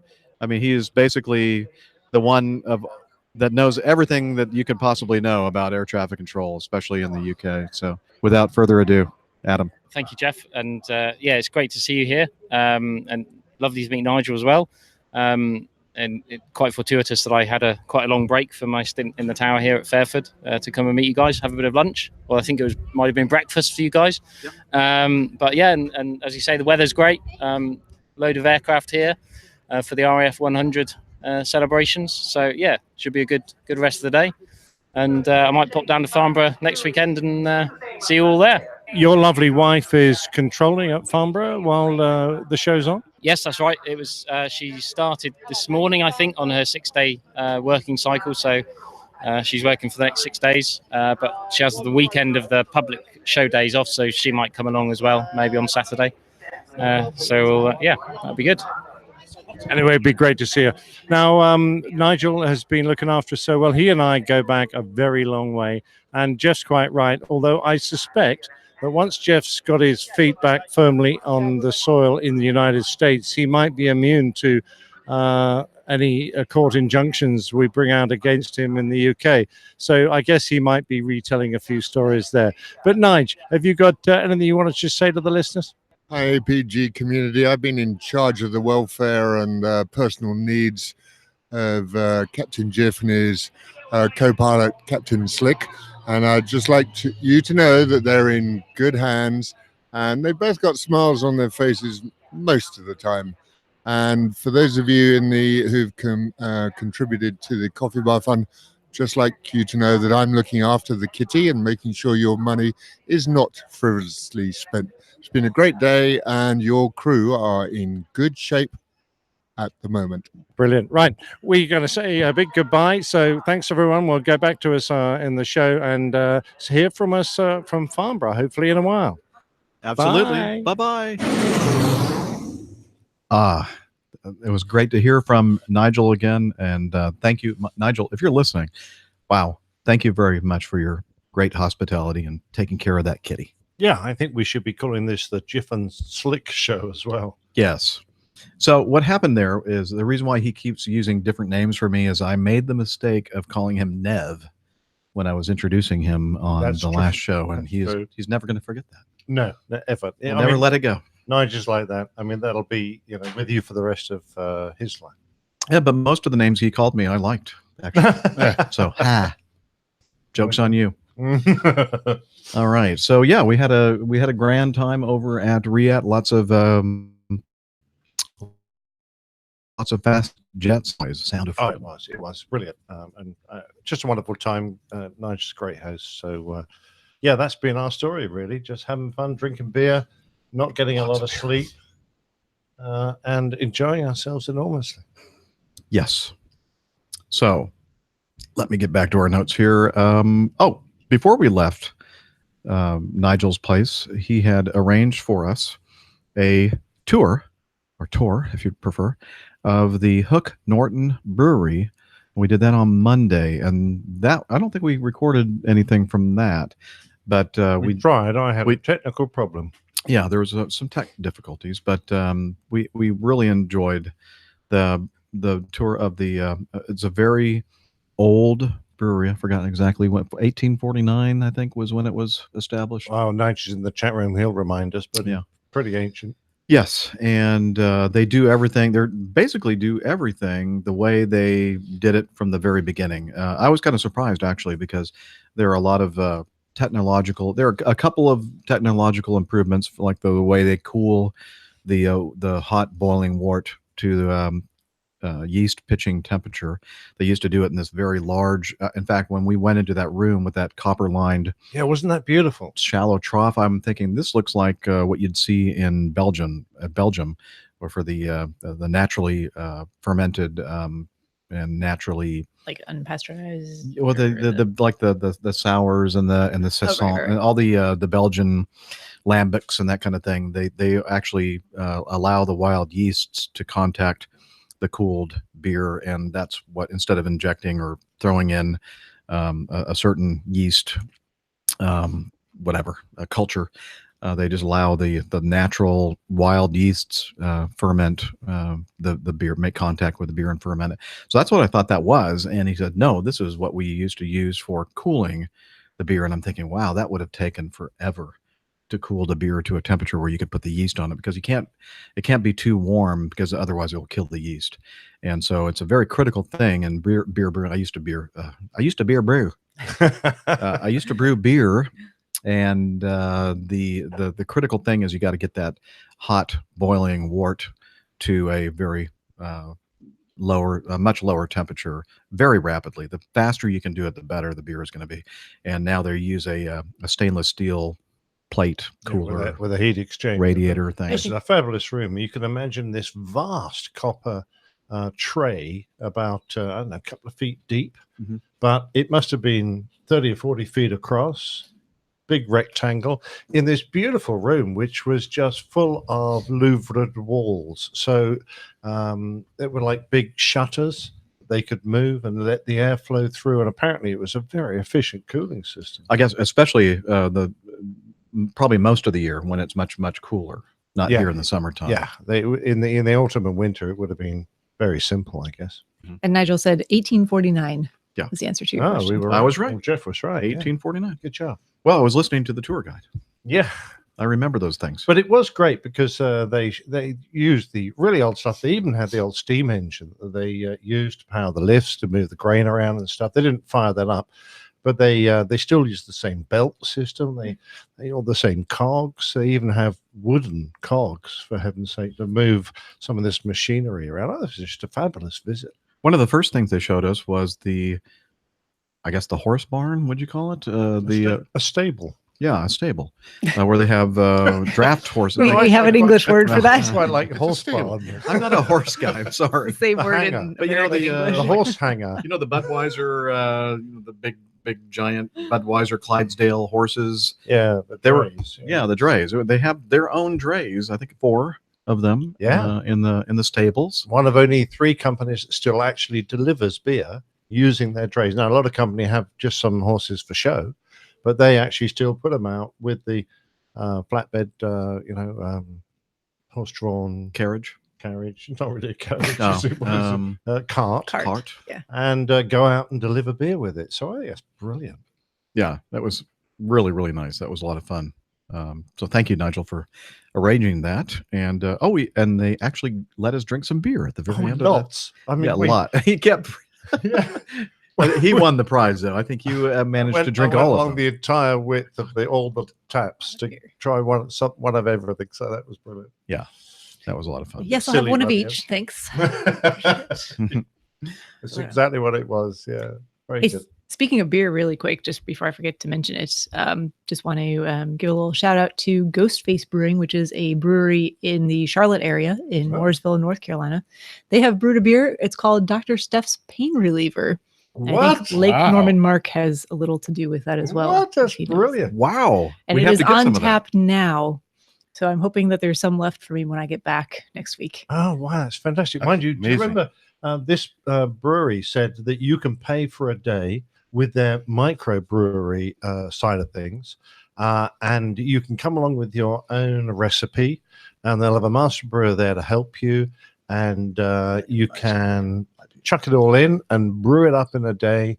You can even then have it bottled or put in kegs with your own labels on it. And you even get the little signs they have on the beer taps. You can even have your own one of those made. And we were just wondering if one year we'll have an APG show meet up there, and we'll brew our own beer and have an APG beer. That would be kind of cool. Very nice. And how much of it did they brew? I don't know. Are they going to bottle it? I don't think so. I think it's just an on tap. And is it at their brewery? It's at their brewery in Mooresville, North Carolina. So if you're in the area, I would love to have some of that. I know. Is it Me what too. style? Do we know? It's an IPA. Ah, of course. Naturally. Wow. So my thanks to those guys. That's really cool. I'm very honored and humbled, and looking forward to trying it. So I thank certainly you. would be too. Everybody loves Dr. Steph. I know. I mean, how could you not? As Nick was saying, we're definitely going to have an APG brewed. Yeah, that would be such fun. Yes. You have to come over here to get it, though. Yeah. It's an excuse to travel. Why wouldn't you want to start saving now? Absolutely. Okay. I'm never getting on another airplane again.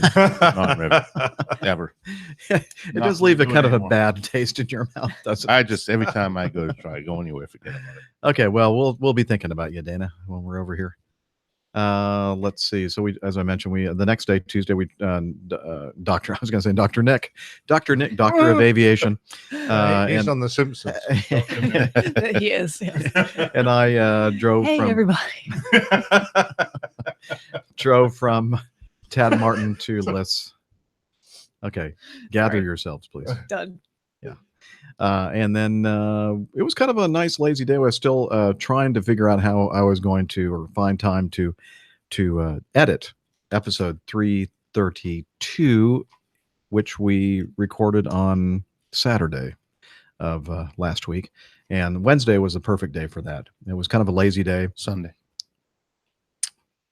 Wasn't it Sunday? No, we were at Riyadh on Sunday. We recorded on Saturday. And Saturday morning for you all, and on Wednesday here at the house, it was a kind of a quiet day. We went for lunch at a really old traditional pub called the Harrow. That's right. Yeah. Harrow. How are you? It's so old it doesn't even have an inside toilet. You've got to go over the road to a. It's got an outhouse. Yeah. It's got a hole in the. But I think they have ground? plumbing in the outhouse. Yeah, they have modern plumbing, but there's no toilet in the building itself. And it's a really old traditional bar, which is in the front room of this house. So it's tiny, and there's just a hatch, and the actual beer they have there is all in cask. So that you could, it's just superb. The lady was explaining this hot weather, they'd had a few casks explode. She said, Really? Oh, man. she had a beer shampoo one day trying to sort out this problem. It was not a cool day. So No. imagine you have these metal casks with the bung, thing, and the little spigot at the bottom of it, and it's just basically like a shelf right behind, a little window that you walk up to, and behind the lady is a shelf with all these casks laid out, mostly ale, some cider. And guess what? It is room temperature, and the room temperature that day was like upper 70s, I'd say. Yeah, I mean, they It was have not cooling cold jackets beer. over- It was they really They have jackets over there which they keep damp to keep it cool, but nothing's chilled. It's really old tradition. So it's piss warm beer. Yes. Okay. Yes. I Well, don't not think we can quite. say that over here, mate, because I think the beer police will come in. Oh, yeah, we and didn't say crash that. him through my front door. We'll edit that. Beat you. Yes, he didn't mean. This was and then I didn't see her. oh well, not this visit. Oh, okay. On a previous visit. I was going to say she didn't even say hi. She And this is the This, first of time course, learning of the is fact our that Liz was- wonderful producer. She's in the chat room going, Yes. Nick and Nev and I were there last year. Yes. It's a wonderful place. We had, what do we call it? Rare roast beef plowmans. Yeah, we did. Julie had rare roast beef sandwiches because their Oh, beef good. is just fabulous. All right, now you're making me hungry. Yes, I'm And definitely I'm already hungry now. snacking right now to try to It's stay. all right. We'll just eat Continue snacking. more later. Okay. So that was fun on the Wednesday, and then on Thursday, which was yesterday, Nick and I and Dana headed over to the Farnborough International Air Show, and it's still the non-public side of the show, but they still have a lot of commercial static displays as well as a lot of some demonstrations, which started about 2:30. We've got some audio of that too. Well, do we? Oh, Yes. that's awesome. Thank you, Nick. Let's listen to that. Hi there, APG show. The Farnborough report. So here we are at Farnborough. Captain Jess made it across. Dana got here too. Woo! And guess who's with us? It's Captain Al. Anyway, Farnborough is looking great. We're here on the trade day on Thursday. The weather's not bad. It's a little bit warm, but Captain Jeff, who's showing a little bit of redness around his extremities, I'm assuming that's sun and not excitement, is probably grateful for the fact that we got a little bit of cloud cover. However, I think I'll just hand the mic round the boys here and get an impression of Farnborough 2018. Al. Well, it's probably best to say that the less said about Jeff's extremities, the better, to be honest. But yeah, it's great to be here. We've just enjoyed watching the fantastic A350 1000 demo, and then the day has been ruined by Boeing, really. But there you go. What can we say? That's very good. Yeah, I have to agree. Dana, what do you reckon? I can't disagree more. No, actually, it's been an unbelievable show. We did have to cool you down because you got really excited watching the 73 Max, didn't you? We had to You get want to your know what? coattail. I had to drink an entire beer because when I was watching that, it just overheated me thinking about being stuck in that really tight, really noisy, and very, very uncomfortable flight deck. As everybody probably knows by now, I'm all about comfort.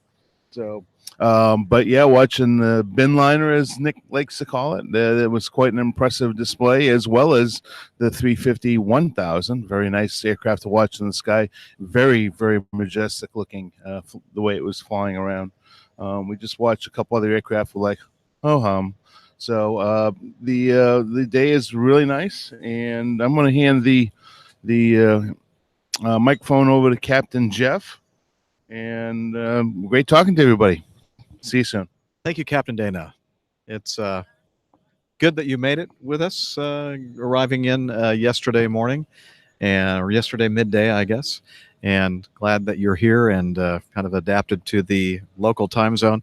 And honestly, I think all the demonstrations have been, well, not all, but most of them have been, interesting. But we were making the point, frankly, that does it really matter how nose high and how much bank one of these airliners does in a demonstration? No, because that never happens in service. And if it did, passengers would most passengers would be complaining.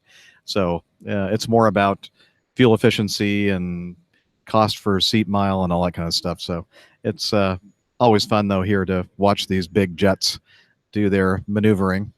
And the 350 1000 put on a very nice show, as did the 787 Dreamliner, and all the other ones. it was kind of fun to watch. It's always fun to watch an airplane. I mean, no matter what kind of it is, it's always something that gets our attention when we're walking along and we hear an airplane above us. We always look up to see what it is and what it's doing. So anyway, it's great to be here with good friends and fellow aviation enthusiasts. And we're looking forward to recording our episode 333 tomorrow, probably midday afternoon. And then on Saturday, we'll be heading over back here to the air show, the public air show, and hope to see a bunch of you out here and meet up with you and talk aviation and just have a good time. Thank you very much. I was rude. This is Captain Dana again. I was rude for a second because it's the first time I've actually met Captain Al. So it's really a pleasure to meet you in person. Well, that's fine. And I was actually going to ask you, is it really that bad to be stuck into something tight and noisy? This is a family show. So I'm going to hand the microphone back to Nick before I say something incriminating. All right, everybody. So Farnborough has been a great success. I mean, the show is so different in nature to RIAT because it's very much an industry trade show. So whereas RIAT was, the displays were wonderfully tight, they just flowed all afternoon, one straight after the other. Here we kind of sit here and chew the breeze. So it's nice to have someone like Captain Al here. We had Fabian here earlier sitting with us. We're drinking a few beers and basically we're just yakking aviation and enjoying ourselves. So, excuse me. So back to, I think, having said all that, back to Jeff in the studio. Well, thank you, Nick. I have it here. Thanks for the throw, or what do they call that? I don't think that's actually the term they use in radio broadcasting, but yeah, let's just pretend I used the right term. Yeah, it was a great time. Thanks for putting together those audios. Easy peasy. Adios. Everything okay there? Sorry. Yeah. A little bit of there was a hummus, little bit of something stuck to the microphone. Well, I've got Hummus, beer all over definitely my hummus. keyboard. So. The hummus phone. Yeah, we had a good time. It was great seeing Al and Fabian. Oh, super. Absolutely. At the air show. Al doesn't change, does he? He's he's always very happy man. Yes, a consummate gentleman. And yeah, we really had a good time, and looking forward to seeing him again tomorrow at the Absolutely. What about tonight? Yeah, maybe even tonight. You never know. All right, let's see, and then finally, yeah, well, that's pretty much it. Whoop, bang, bang, boom. That'll be the hummus. I think that was the beer. The beer speaker. We have a picture that we'll include. We'll put in the show notes of the. Oh, it doesn't get very big, does it? That's what she said. But of the out the window of the Piper Warrior during doing Mine the. got bigger than that. I could even see Jilly in the garden. Yeah, I can see someone in the garden. Was it Jilly? Yeah. It was in the white shirt. Yeah, it was Jilly. Well, I'm trying to enlarge the picture, You're trying to make and it it's bigger. not getting bigger. Because you're not rubbing it the right way. I guess not. I'm not holding my mouth the right way. Anyway, we'll put a full-size resolution photo in the show notes so you can see the overhead view of Nick's beautiful house here in Liss. And that is it, I think, for the. Oh wait, no. You know, folks, that we always try to maintain at least a 50% accuracy rating, and we know that you. Excuse me.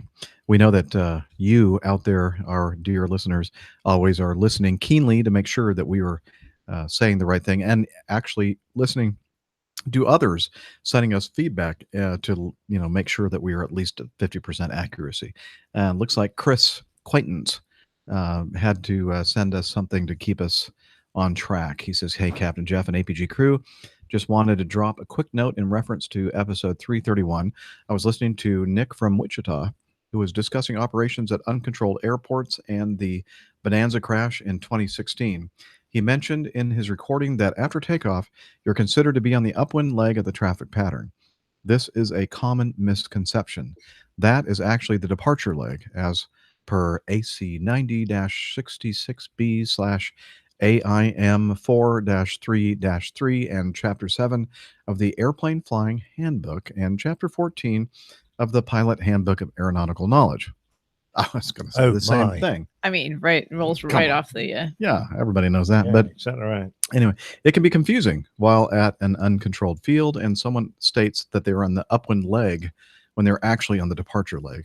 As I mentioned, this is a very common mistake made by many pilots, and I often hear fellow CFIs teach it incorrectly. Just want you to maintain that 50% accuracy. Thank you. Keep up the great work and look forward to the next episode. Again, that was Chris Quaintance, who wanted to make sure that we the Oh, because I actually would have called it the upwind leg as well. So, and I good to know. don't know I'll enough have to go about back much and research. to know. So The we don't use these terms. Pilot Handbook of Aeronautical. Well, but at uncontrolled fields, it's used quite frequently, and especially folks who are student pilots or things are going, doing pattern work. Frequently, they'll announce every single leg that they're on of the Mhm. pattern. So they'll say upwind, crosswind, downwind, base, final. I've not heard anyone really use departure. Leg. What about you, Dana? No. No. What Seth? Upwind legs. Crosswind, downwind. Never Huh. departure leg. Little controversy here.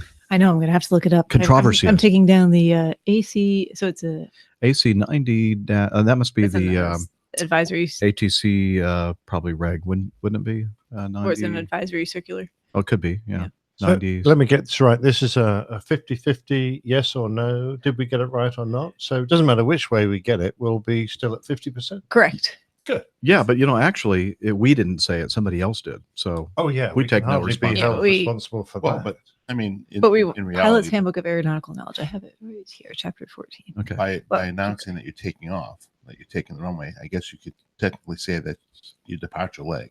Yeah. What if you're doing like a low, like an option, low approach, touch and go? Then is it still the departure leg or is it the upwind leg? I don't know. I don't even know why I'm asking. It's just confusing. Because someone has asked us the It's question. the upwind leg, Okay. unless it's changed since I was. It may very well. Chris, you may changed. have to send us more feedback. Well, it looks like he quoted chapter and verse. So Yeah. Well, we're going to find out. We'll definitely let you know what we find out. where are the damn fact checkers when you need them? I know. Hmm. We mentioned that on the last show. We Yeah. haven't had the fact checkers on there for quite some time, and we're a little concerned about that. Anywho, well, while Steph and Dana kind of No, look into it. the reference he's provided does in fact list it as the departure leg Ooh, well in the done. Pilot Handbook of Aeronautical Knowledge. So slap all those CFIs' hands.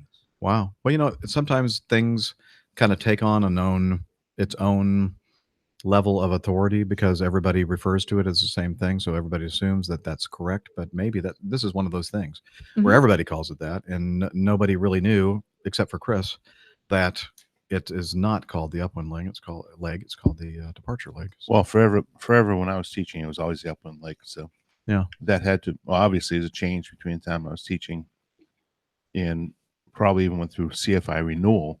Uh-huh. They've changed that verbiage. I don't know how long it's been that way, but well, controversy. We learned something Yes. at least. well, Absolutely. that's the best thing about being a pilot is that you don't ever stop learning until you're no longer a pilot or dead. So No, the best thing about being a pilot is you get to fly up in the air in an airplane.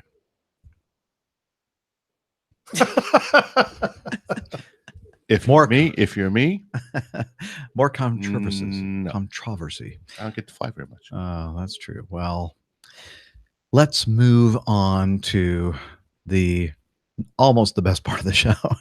Let's move on to we didn't do this. I said I was going to put the coffee fund and acknowledge our coffee fund cadre contributors. I was going to put that in Did post. you speak with a forked tongue? I did. Yeah, I didn't do it because I thought, you know what? Gosh darn it, I'll just do it on the next show, 3:33. So that's what we're going to do right now.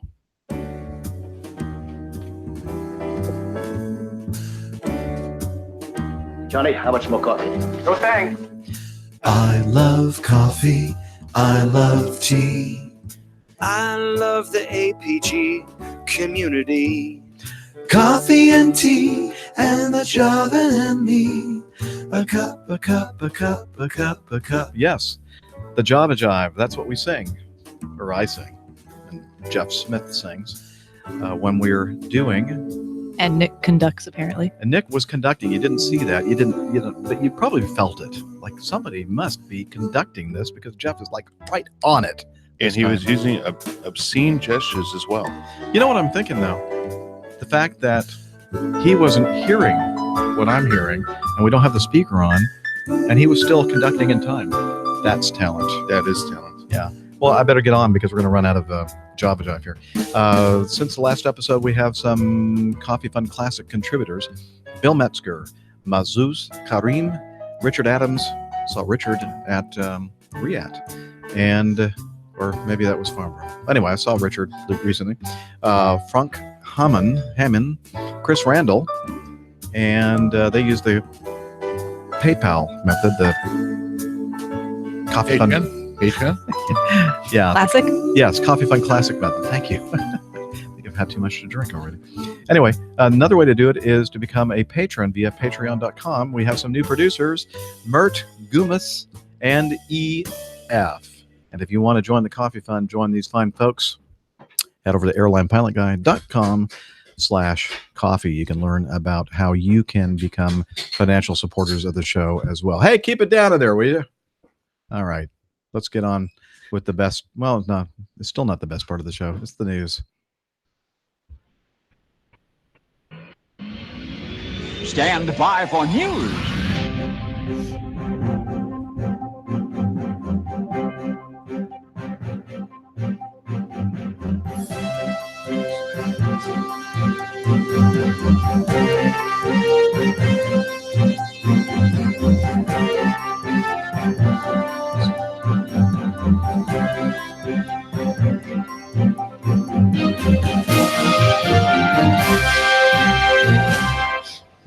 Oops. You don't want that.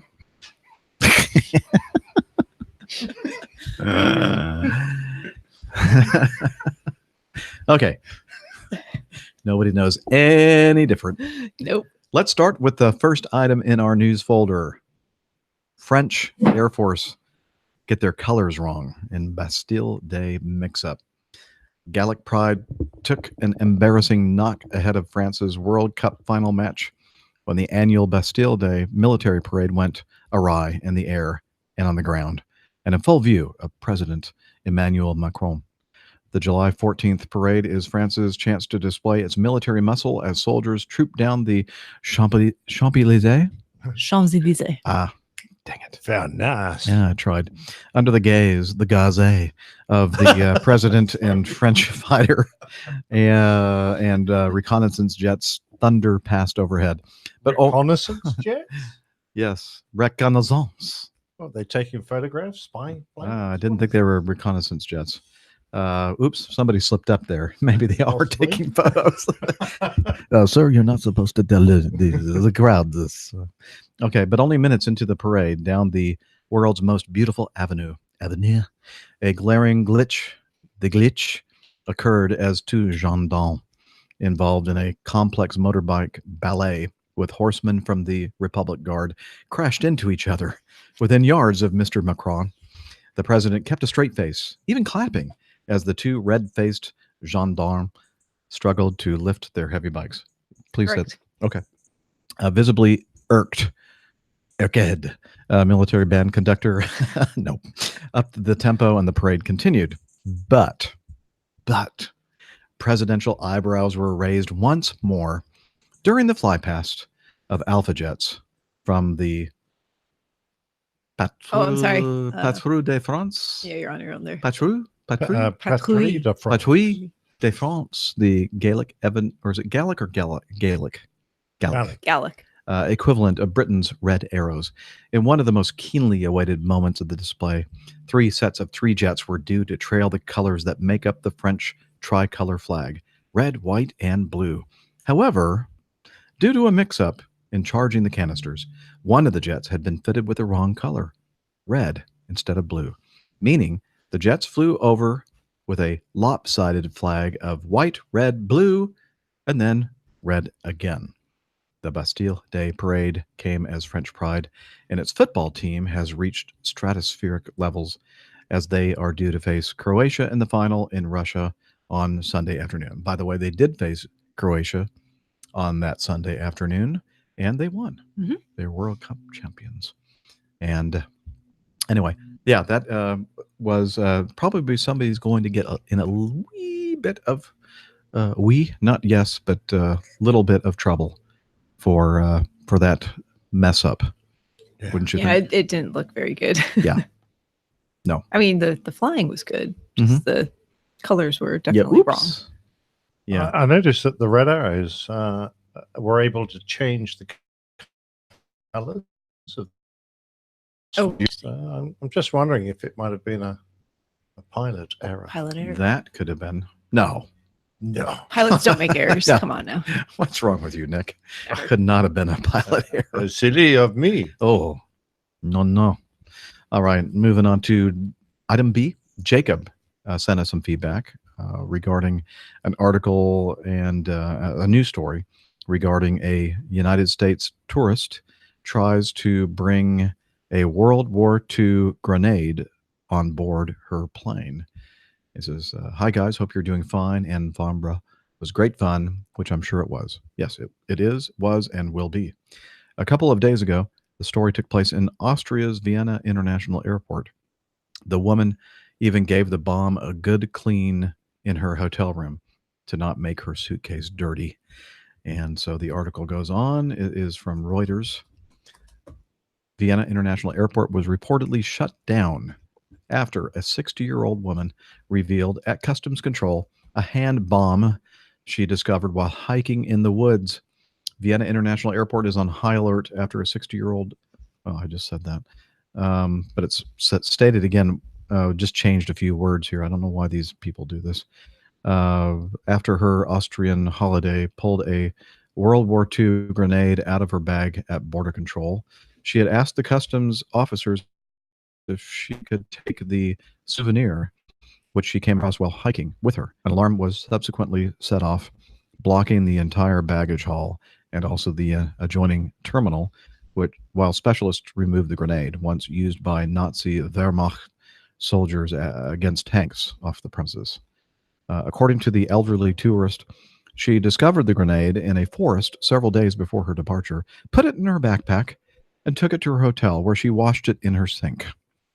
So I did not get my suitcase dirty, she revealed to stunned customs officers, as quoted by the newspaper. So I would imagine this is still an active, potentially explosive device. Yeah, and probably pretty unstable after that length of time. Not the sharpest tack in the box. No. No. You know, you just have to think that she had no clue what it was that she was dealing with. No. At all. No, completely clueless. Or somehow imagined it would make itself inert after all. Oh yeah, I mean it's been sitting in the, on the ground. It hasn't for how blown up long? It hasn't since blown the up World yet. War II. Yeah, exactly. It's fine. It's definitely not.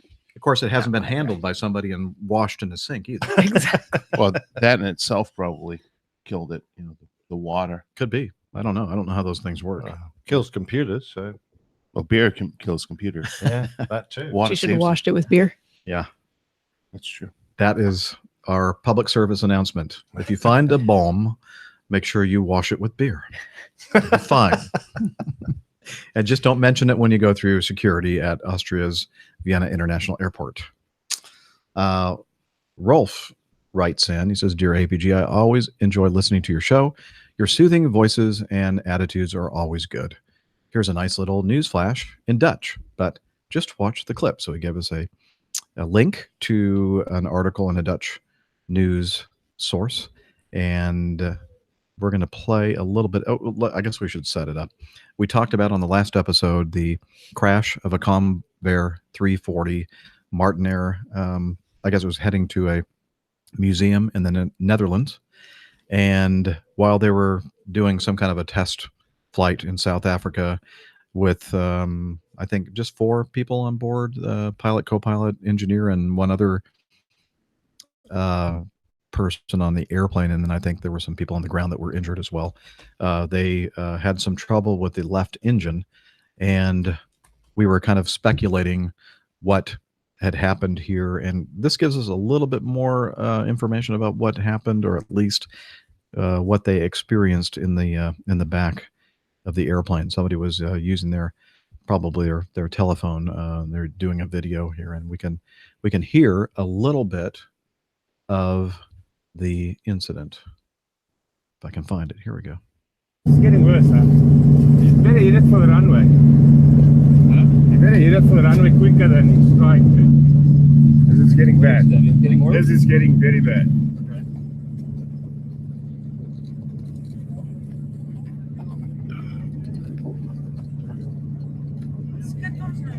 Oh, yeah, low battery.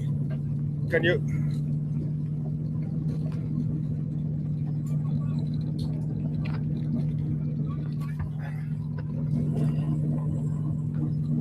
Heb je dat kat? En met die engine kat. Zoals je dan niet kan maken.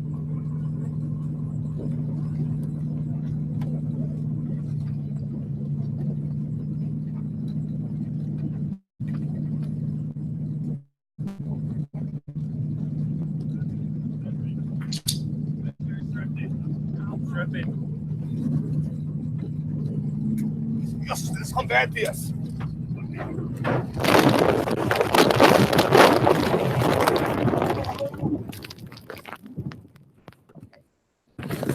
There's a little bit more to the video, kind of the aftermath of the crash. I'm not sure how many people total were on board. It looks like there were more than just the 4.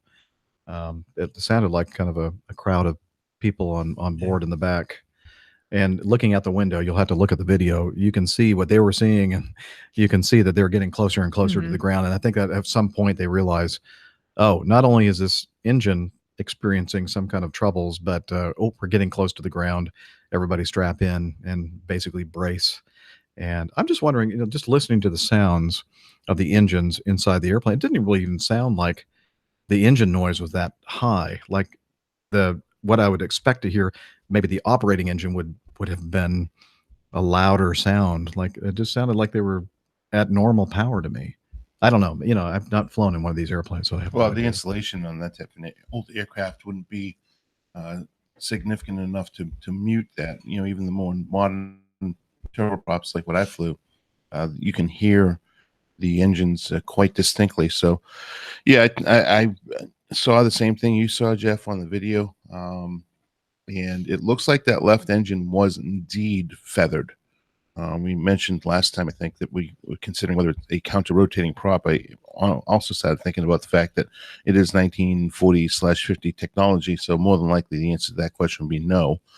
Tried to do some research on that, but didn't find that answer. So that's a very good observation.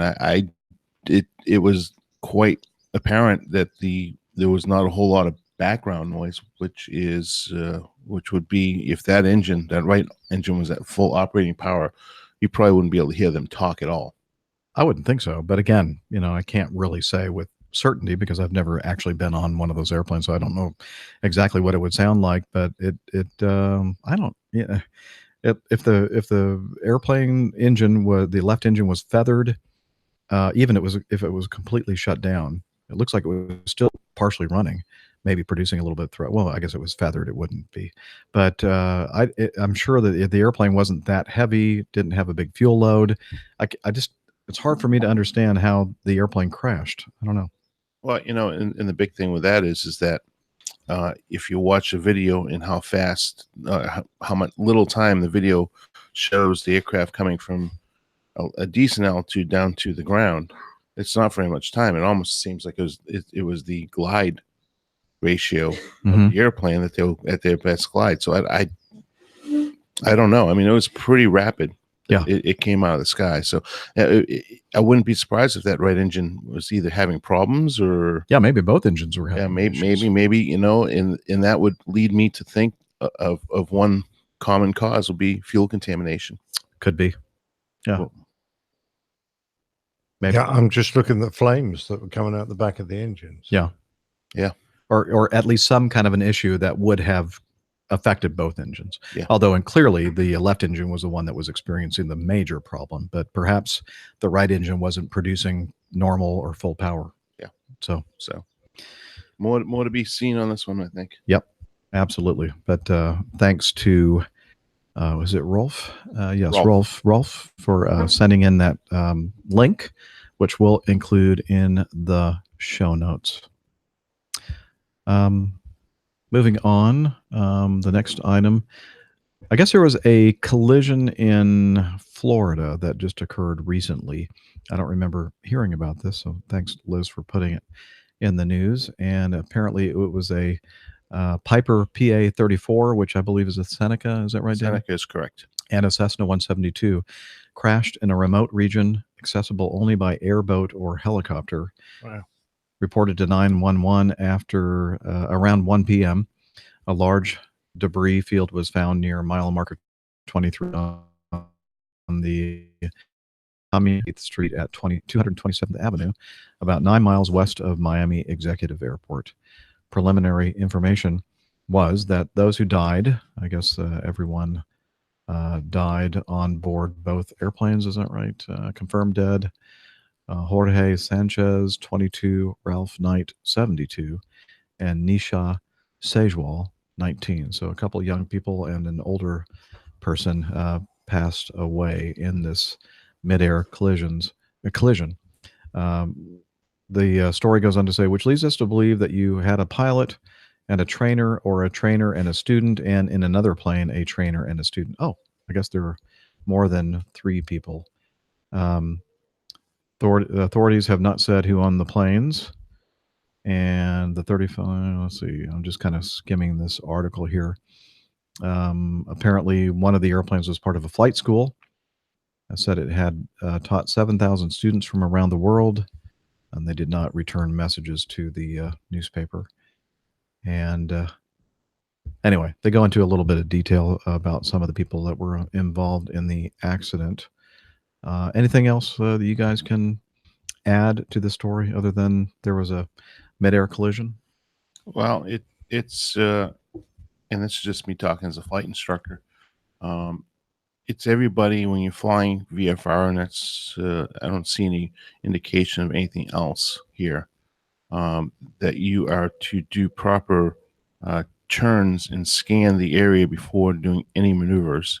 So I don't know if it was right around the VOR of any sorts. I don't think it was. Being out over the Everglades is probably more likely a training maneuver area. And it's always it's stated in the aim that the clearance of maintaining safety clearance around other aircraft while you're maneuvering is the responsibility of always is responsibility of the pilots. So unfortunately, we don't have a whole lot more detail than that. Just it's a learning lesson. Always, as pilots, keep your eyes outside the flight deck, cockpit, and the instructors are particularly responsible because when you have new students, they're just focused on one thing, and that's trying to fly the airplane. So the extra diligence of the instructors is so key. Another thing is another way to hopefully prevent. Now, of course, Florida is a very high training area. There's a lot of traffic, general aviation traffic in Florida. So it's not surprising, unfortunately, that something like this happens in Florida because it's just such a high density. But the thing that you can always do to try to help you, like, for example, the PA-34, it is a quite common training aircraft that's used for multi-engine training. That and the Seminole. Those are 2 very common aircraft that are used for multi-engine training. So I don't know if the multi-engine was just flying cross country or doing some actual maneuvering, but it's always wise to contact air traffic control for flight following, even if you're VFR. That way they can at least give you traffic advisories of anybody that's possibly in the area, because even though it's visual rules, we all have our transponders, and especially in this area, you're going to require, and you're within 30 miles of the Class Bravo, so you're required to have your transponder and transponder on. So that would be another helpful tool that they could have used to prevent this type of scenario. I guess the big sky theory doesn't always work. No, it does not, unfortunately. And Lane says he thought that both of those airplanes were from the same flight school. And it turns out, after I'm looking at the article a little bit more closely, everyone, 2 people aboard each airplane died. Yeah, so all 4 passed away, which is sad. But Dana made the good point there that it's always a responsibility, regardless of whether you're on an IFR flight plan or a VFR flight plan, that the pilots are always supposed to be clearing for other traffic. And it's a good example too, just of where even when you think you're doing a good job of it, it can still be very difficult to see other traffic sometimes. So even if you're pretty diligent and scanning and looking, I mean, it does happen where it's hard to spot someone else out there, whether that's due to the lighting conditions or due to just the direction that the traffic is approaching. It can be harder at sometimes than other times. Absolutely.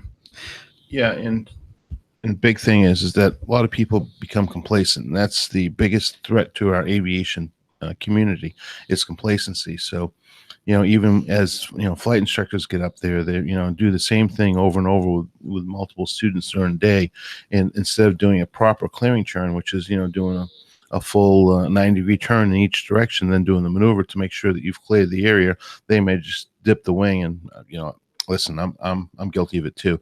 Dip the wing in each direction, take a good look around, and then go right into the maneuver. So, there's advantages to having a training area, a designated training area. You're keeping general aviation away from more high density areas, but also that ends up being the high density area where everybody's in the same airspace doing their training. So that's all I have to say. And this is also a good advertisement or a good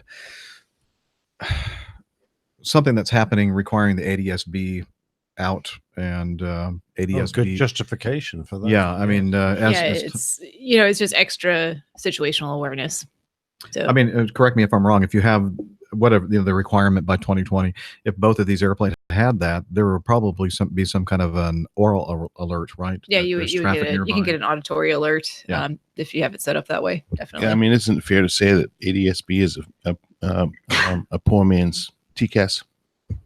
Yeah, and I'm yeah. Mhm. Oh yeah, it absolutely is. Yeah, so And the way I can display it on my iPad here, if I have the ADSB receiver, it does show up all the aircraft in the area with ADSB out.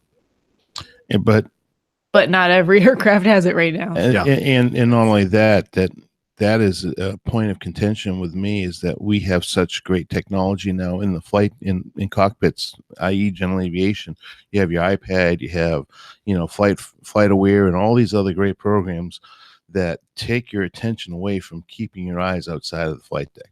Yeah, you can't use it as a Right. crutch or a replacement. No, you shouldn't be using it as your Right, primary so- display or anything like Good that. point. But if if your eyes are outside and you hear that alert, it's worthwhile taking a quick glance to see Couldn't agree with you more. what is it showing. And in this case, it could have saved 4 lives. Absolutely. Possibly. Absolutely. Hard to say. Okay. Searcher's fine. 4th body. That's what I just read.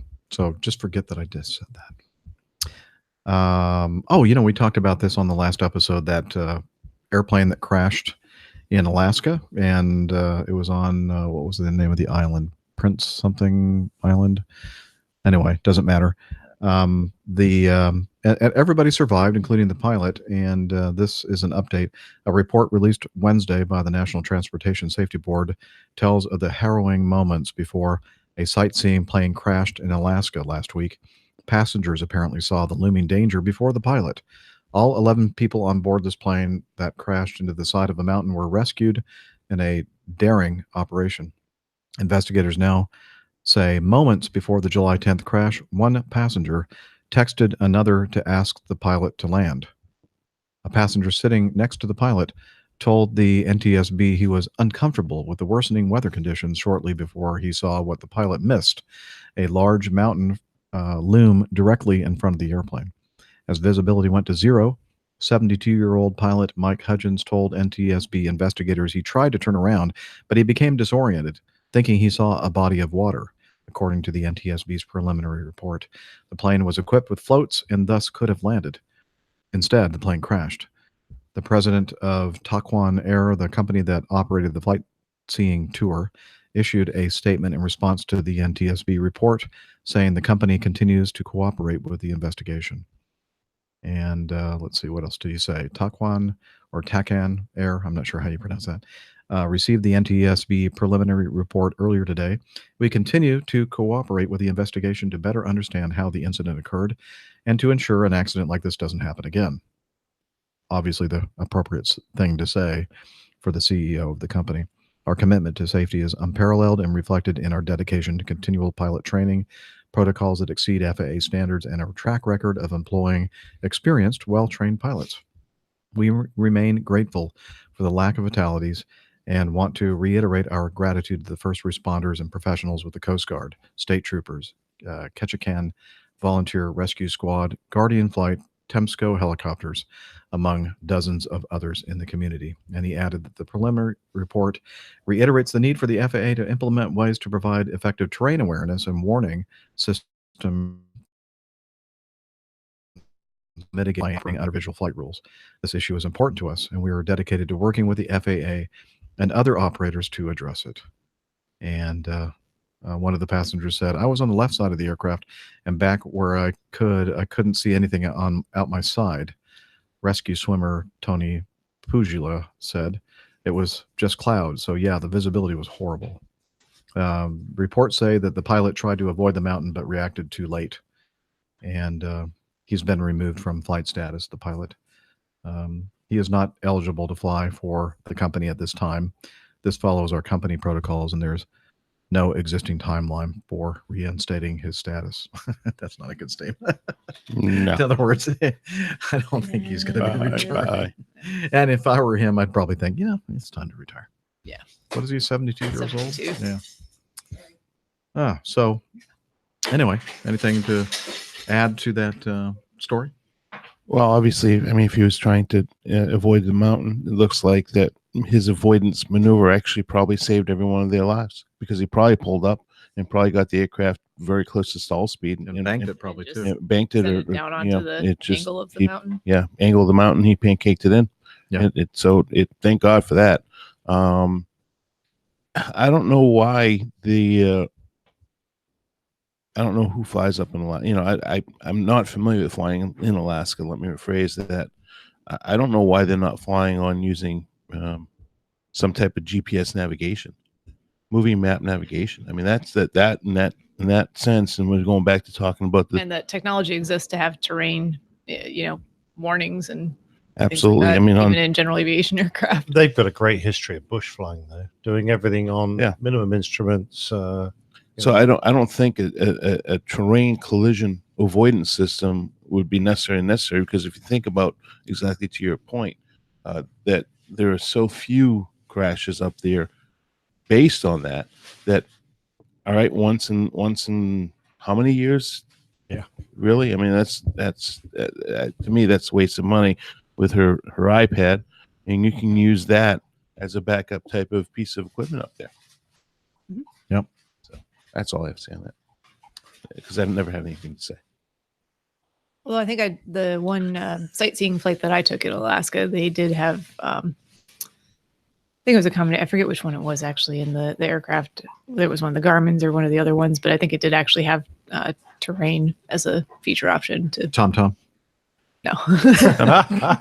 Not a lot of roads in Canada. We weren't overflying any roads. No. There's glaciers and mountains and things like that. It was a nice VFR day, so it wasn't necessary, but I mean, the equipment exists. I mean, it exists, and if you're doing commercial revenue operations, it seems like a small investment. Yeah, I mean, it was $4,000 or $5,000 to put in a GPS or Garmin system. Yeah, and that has terrain information. A UPS stack or a Garmin system that has the moving map. It's not, whatever. I'm not saying anything. Yeah. That's what it is. Irresponsible. Okay. Yeah. And finally, some bad news today regarding the youngest Spitfire pilot to fly in the Battle of Britain during World War II. Yeah, it's Geoffrey Wellham. He's well known to those of us in the UK and to many around the world. He was a real character. Was, as Jeff said, the youngest pilot to fly in the Battle of Britain. He survived. His exploits have peppered many a movie plot line, and he wrote the most fabulous book, and I would recommend it to all of you, First Light. and a remarkable storyteller. And we're all terribly sad to hear that he passed away earlier today. And there's a little bit of video here. We can get the audio from the BBC of an interview he did a little earlier in his life. The moment the telephone rang, you were absolutely het up. That was a difficult time. Once you were strapped in your aeroplane and airborne, then it was up to you. I can remember the controller coming on and saying, Vector 140, 150 plus, coming in over Dungeness, 150 plus. And my goodness, it looked it too.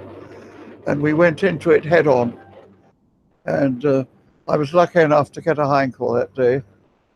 But I can see it now, like a lot of gnats on a summer evening. They were doing 300 miles an hour. We were. That's 600 miles an hour closing. Everything happened very quickly. The whole secret of survival was never to stay still, straight and level, for more than 20 seconds. I was shot up 3 times, and one of the blokes shot me up quite badly, but I didn't even see him. You dismissed it. You dismissed it. You did. You just accepted it. It was a dangerous game. It was a dangerous war. If you lost a particularly close friend, yes, there was a little bit of, but let's go out to the local pub and White Hart up Braisted now. But you accepted it. You had to. You didn't have any pride at all. I wouldn't have said pride. It was just, we were after all young fighter pilots doing a job, which was defending our country against the king's enemies. Yeah, what a marvelous man. We all think of him, and very sad that he's gone. Yes. He flew west today. You said the link for that will be in the link notes? for that, yes, thank you, will be in the show notes if you want to hear the entire interview with Jeffrey Wellham. May your soul rest in peace. And now for the best part of the show, your feedback.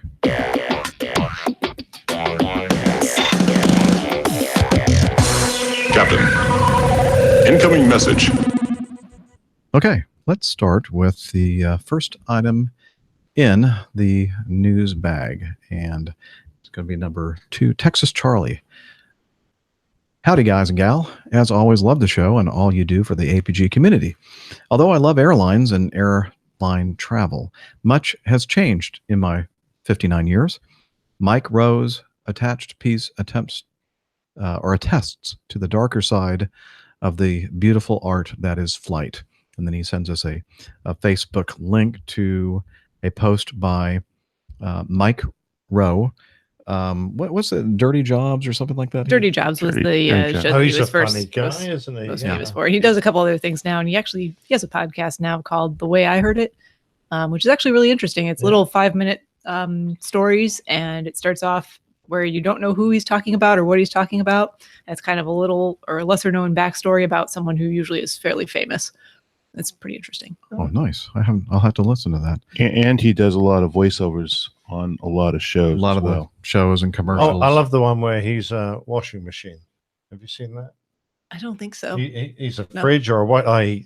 Perhaps it's just in the UK, but it's hilarious. He stands there in the wall, like pretending to be a washing machine, and people like trying to push laundry in him. Or no, I have not seen that. It's absolutely brilliant. I've got a really good joke about flight attendants and washing machines, but I'm just not going to say it on air. I'm very glad to hear that. Thank you very much. You need to send it in to Betty. Yeah, she'll say it on her show. Yeah, she will. All right. So anyway, I'll read a little bit of this, but it's really too long for us to read the entire Facebook post. And of course, we don't even have permission from Mike to do so. And this was something that he posted in June of 2014, so a few years back. The woman standing at the back of the plane is about to piss her pants. I know this because 5 minutes ago she crawled over me and said, "I'm sorry to disturb you, Mr. Rowe, but I'm about to piss my pants." Sadly, the kid across the aisle beat her to it. No doubt about it. The whole plane smells of urine, and it's not coming from the bathroom. It's coming from the kid. We're on a CRJ 700, a Canadair regional jet flying from San Francisco to Kansas City. It's a 3-hour flight, but it feels a lot longer. Why? Because the CRJ 700 was designed by the Marquis de Sade. There's only one bathroom on board, and it's all the way in the back. One bathroom for 74 people on a 3-hour flight that was delayed on the tarmac for 35 minutes.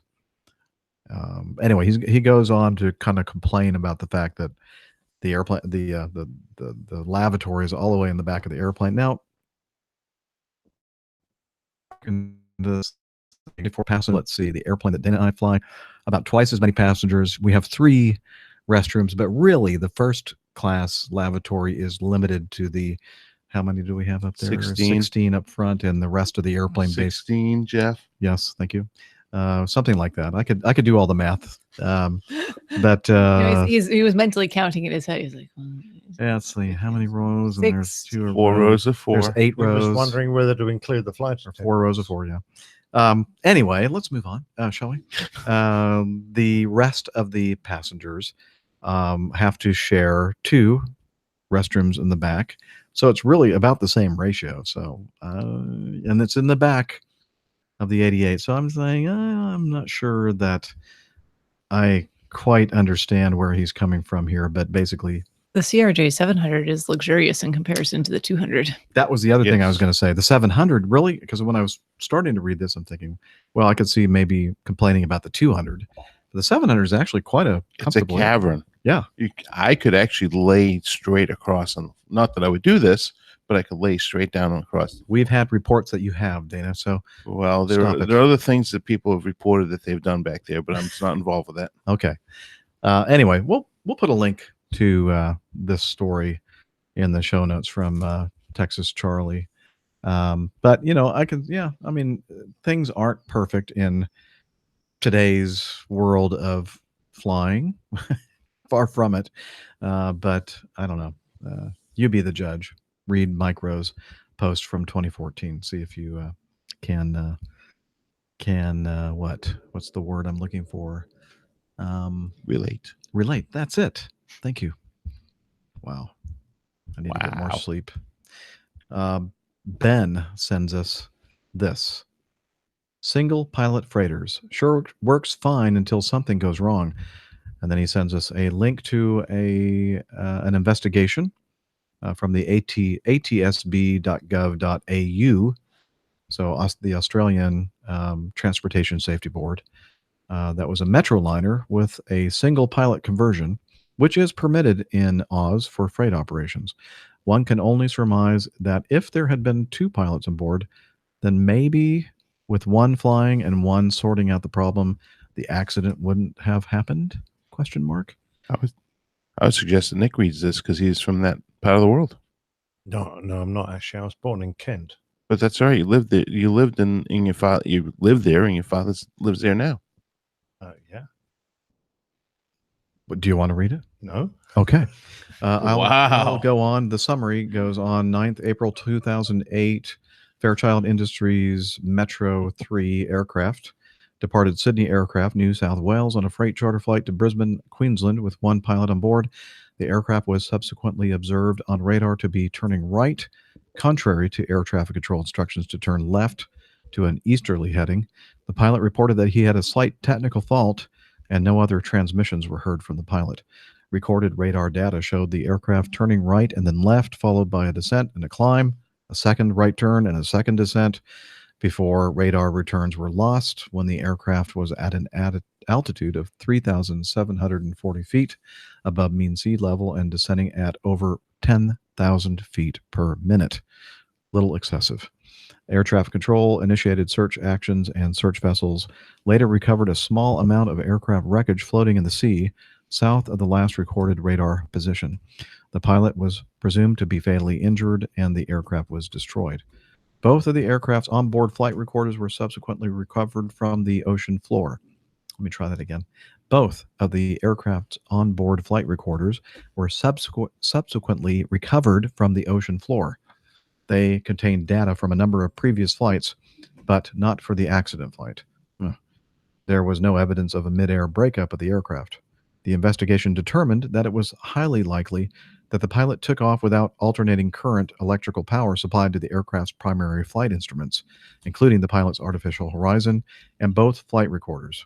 It's most likely that the lack of primary attitude reference during the night takeoff led to pilot spatial disorientation and subsequent loss of control of the aircraft.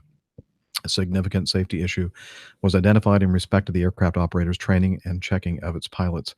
As a result of audits conducted following the accident, the Civil Aviation Safety Authority imposed a number of conditions on the operator's air operator's certificate that were reportedly actioned by the operator.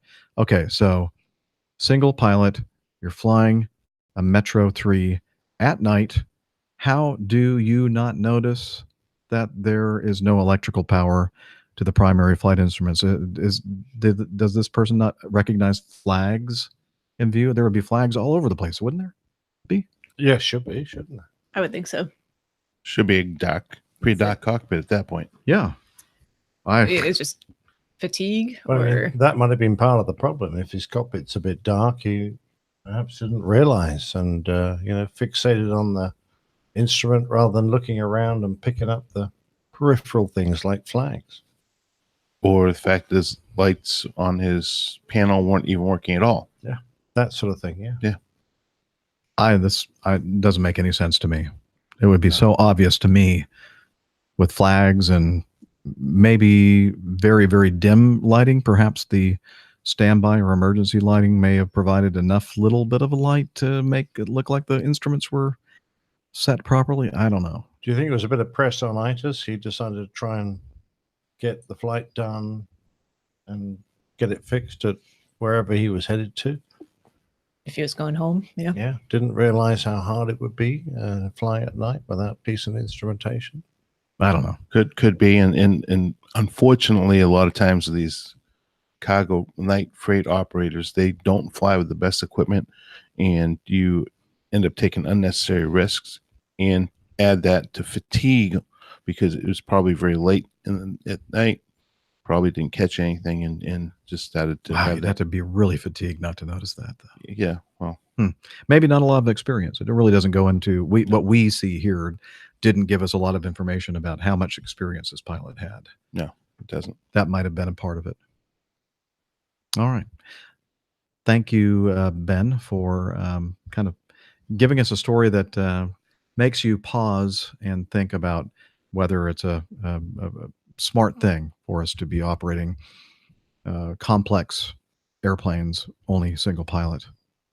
Perhaps, having another pilot there go, hey, dude, yeah, you want to turn the master switch on or whatever it is that turns on all the lights? Oh, yeah, that's a good idea. Nelson, Lisboa Nelson, sent us some feedback, and he says, hey, Cap Jeff, first feedback to the APG had to be about Acme MRO.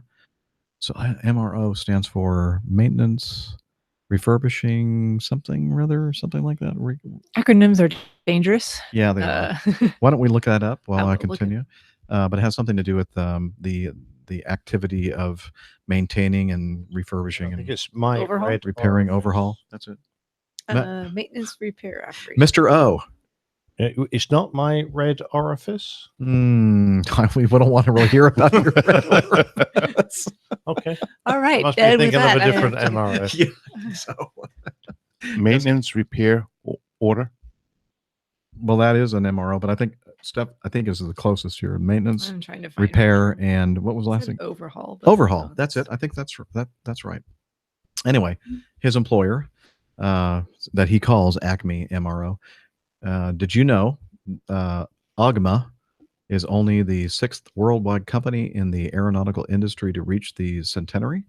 We celebrated the centennial on the 29th of June, a very emotional day to all of us. The show keeps improving by the day. Wow, he hasn't listened in a while. Yeah. No. I'll watch the video for that matter. I think he did have a backlog to catch up on. Yeah. He's probably only on like 50 or something. I've had a bad case of APG syndrome. Won't be able to make it to Farnborough. Because we saw Lisboa. Nelson. Excuse me. Lisboa is his surname? No. Oh. It's the town of Lisbon in Oh, Portuguese. Wow, completely off. Nelson. Met Nelson last time we were here at Farnborough. I remember that fondly. And sorry you couldn't make it out this time, Nelson. Lisbon. Close enough. Yeah, whatever. Yeah, well, that was 50%, but yeah, I'm not even sure. Anymore. I'm not even sure I can fix that in post. I'm not even going to try. Okay, so he sent us a link to his company, OGMA, flying with you since 1918. So very, very good. Congratulations on working for a company that has been around for 100 years. Silvio writes, hello, APG crew and listeners. Silvio here. Due to the increased frequency of Captain Jeff mumbles when reading feedback. Okay, Liz, would you please remove Silvio from the feedback? Put the filters in, right? Okay, we don't want to hear from him again. Anyway, he continues. I am sincerely considering sending in some audio feedback. Yeah, you do that. You see how easy this is. Yes. In the meantime, though, I'm sending the message so that Captain Jeff can redeem himself.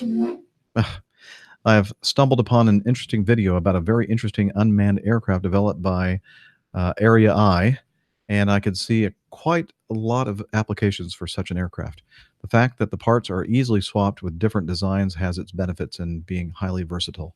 A couple uses that I could see. Number one, increasing the frequency and potency of those chemical trails by flying closer to the ground with more potent chemical agents. Ooh, good point. So that would be one less button in the cockpit for you to operate. That is true. Now a bit more serious, so you can discuss the first application before moving on. 2, testing wing shapes for different applications, helping with development of wing designs. 3, weather system and hurricane development surveillance. 4, traffic survey for roads. 5, it can even be used as a firefighting tool or emergency support. My guess would be that unmanned aircraft won't be carrying anything of irreplaceable value, such as human lives, anytime soon, but it will replace some aircraft in the sky. Let me know what you think. Here's the link. It gives us the link to the article. As always, blue skies, tailwinds, unlimited visibility, unless flying in Los Angeles. Haze is acceptable. Countless IPAs for Steph, Jeff, and Nick, plus rivers of well-aged bourbon for Captain Dana. Yeah. Mm-hmm. Congrats on the upgrade, and everything you say about flight training really resonates with me since I'm going through it. Cheers. All right. And shall I play just a little bit of the video just to kind of get a little taste of that? Sure, why not? Okay, here we go. This is from YouTube, the title Unmanned Research Aircraft Test Cutting Edge Innovations. Up, down, right rudder, left rudder, released. Okay, brakes are on. That's max brakes right now. My name is David Stewart, and I am the external pilot for the Area I's Terra aircraft.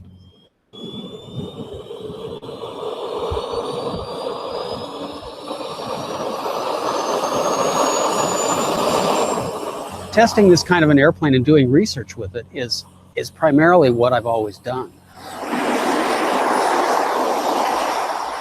The unique thing about being a pilot of an airplane like Terra is that it's multi-engine. It has the capability, although we're not flying it with retractable gear, of being a retractable gear airplane. It is a heavy, complex, high-speed airplane, and it flies like that.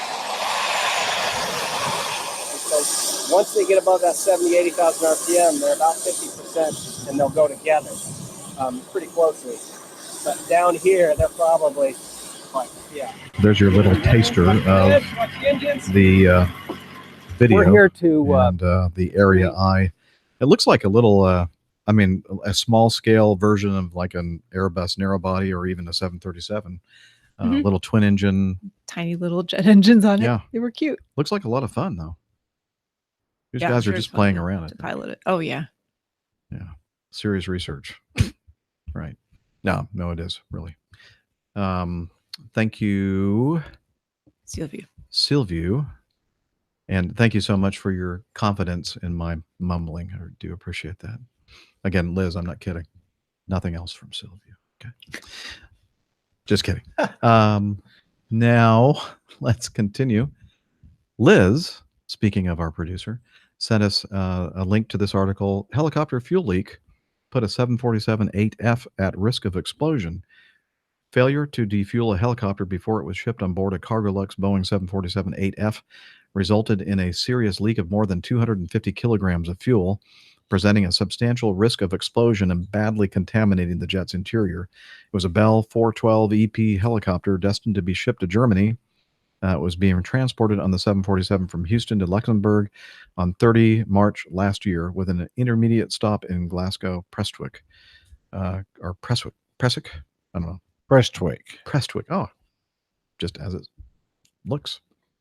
Ground crews at Prestwick discovered a fuel leak from the helicopter, and emergency personnel summoned to the scene found fuel pooling beneath the jet. It had leaked from the main deck through the lower deck and avionics bay. Firefighters subsequently stated that measured fuel vapor levels indicated a high risk of explosion, and fuel flammability limits were potentially in range, says the UK Air Accidents Investigation Branch. Some 255 kilograms of fuel, equating to 322 liters, had escaped from the helicopter during the transatlantic flight. Before being shipped, the inquiry says, the helicopter spent 2 months in storage in Houston without problems, and there was no evidence of a fuel system issue. Investigators point out that the helicopter structure was shrink-wrapped for transport. The probe suggests that the manner in which its fuel vents were wrapped could have resulted in a siphon effect or a temporary deformation or deformation of the fuel cells as cabin pressure changed, causing fuel to be ejected from the forward right-hand vent, which had been left exposed. So it looks like that should have been maybe drained of fuel before they put the thing on, and looks like they really got away with one there. Yeah, that's nasty. And that might have been one of those awful unexplained losses, because if that lot had gone off and, the crew had lost the aircraft without being able to explain what had happened, mid-Atlantic, it would have been another like the Malaysian. An aircraft just disappears and you never know the cause. Yeah, I agree. I mean, it definitely sounds like it. Oh, sorry, that was my bad. I was trying to chew chips silently over here. Oh, we want to hear you chew. Come on. No, you don't. No one wants to hear that.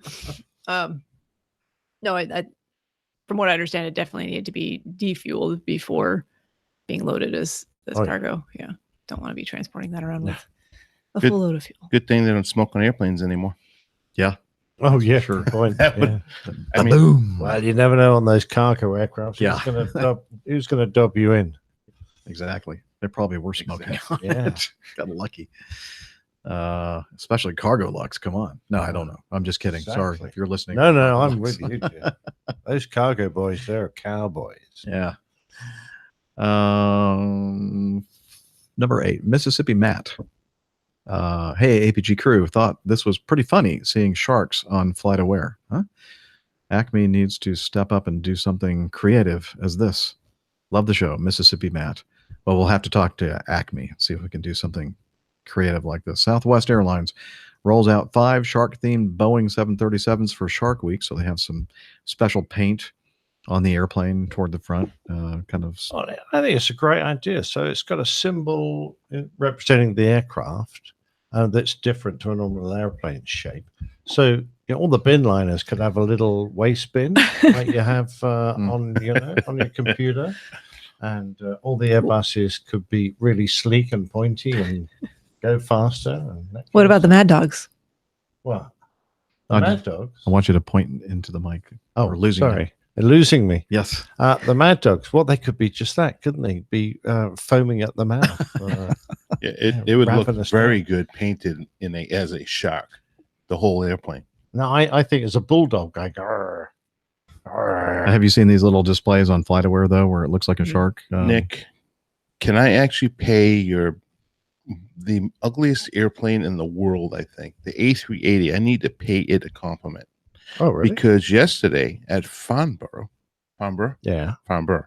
Let me say it right. At Farnborough, that 380 that was over there that you didn't get to go take a look at had a fantastic paint job. Oh, really? And I'm going to show the people in the on the crew the picture of one side of the airplane.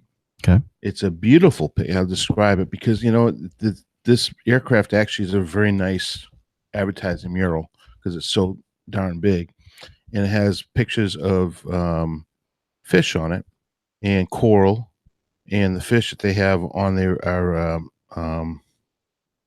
oh my god, I'm having a brain fart. Clownfish. Clownfish. You're right. I'm clowning around. Anyways, so that's in some Like Finding Nemo. Yeah, Finding Nemo, and some angelfish and coral. And it says not too late for coral reefs. And it's a beautiful blue. On the other side of the aircraft, it's a dark blue, and with all the fish with bones, all the coral reef shown as dead, and it says coral reefs gone by 2050. Oh wow! So that's a big message. That was at the air show at Farnborough, and what I'll do is I'll send these over to Jeff so he can put them in the show notes, so you guys can look at this. So I am paying your Airbus 380 a compliment because it represents the exact thing we're kind of talking about here with logos on the outside of the airplane. And I saw the uniforms. I did not get to see because it doesn't say on the outside of the airplane. I'm looking a little bit further in which airline it was. It's High Fly, I think. High Fly Airline. Yeah. They I think it's just gonna be received their 380s. Charter.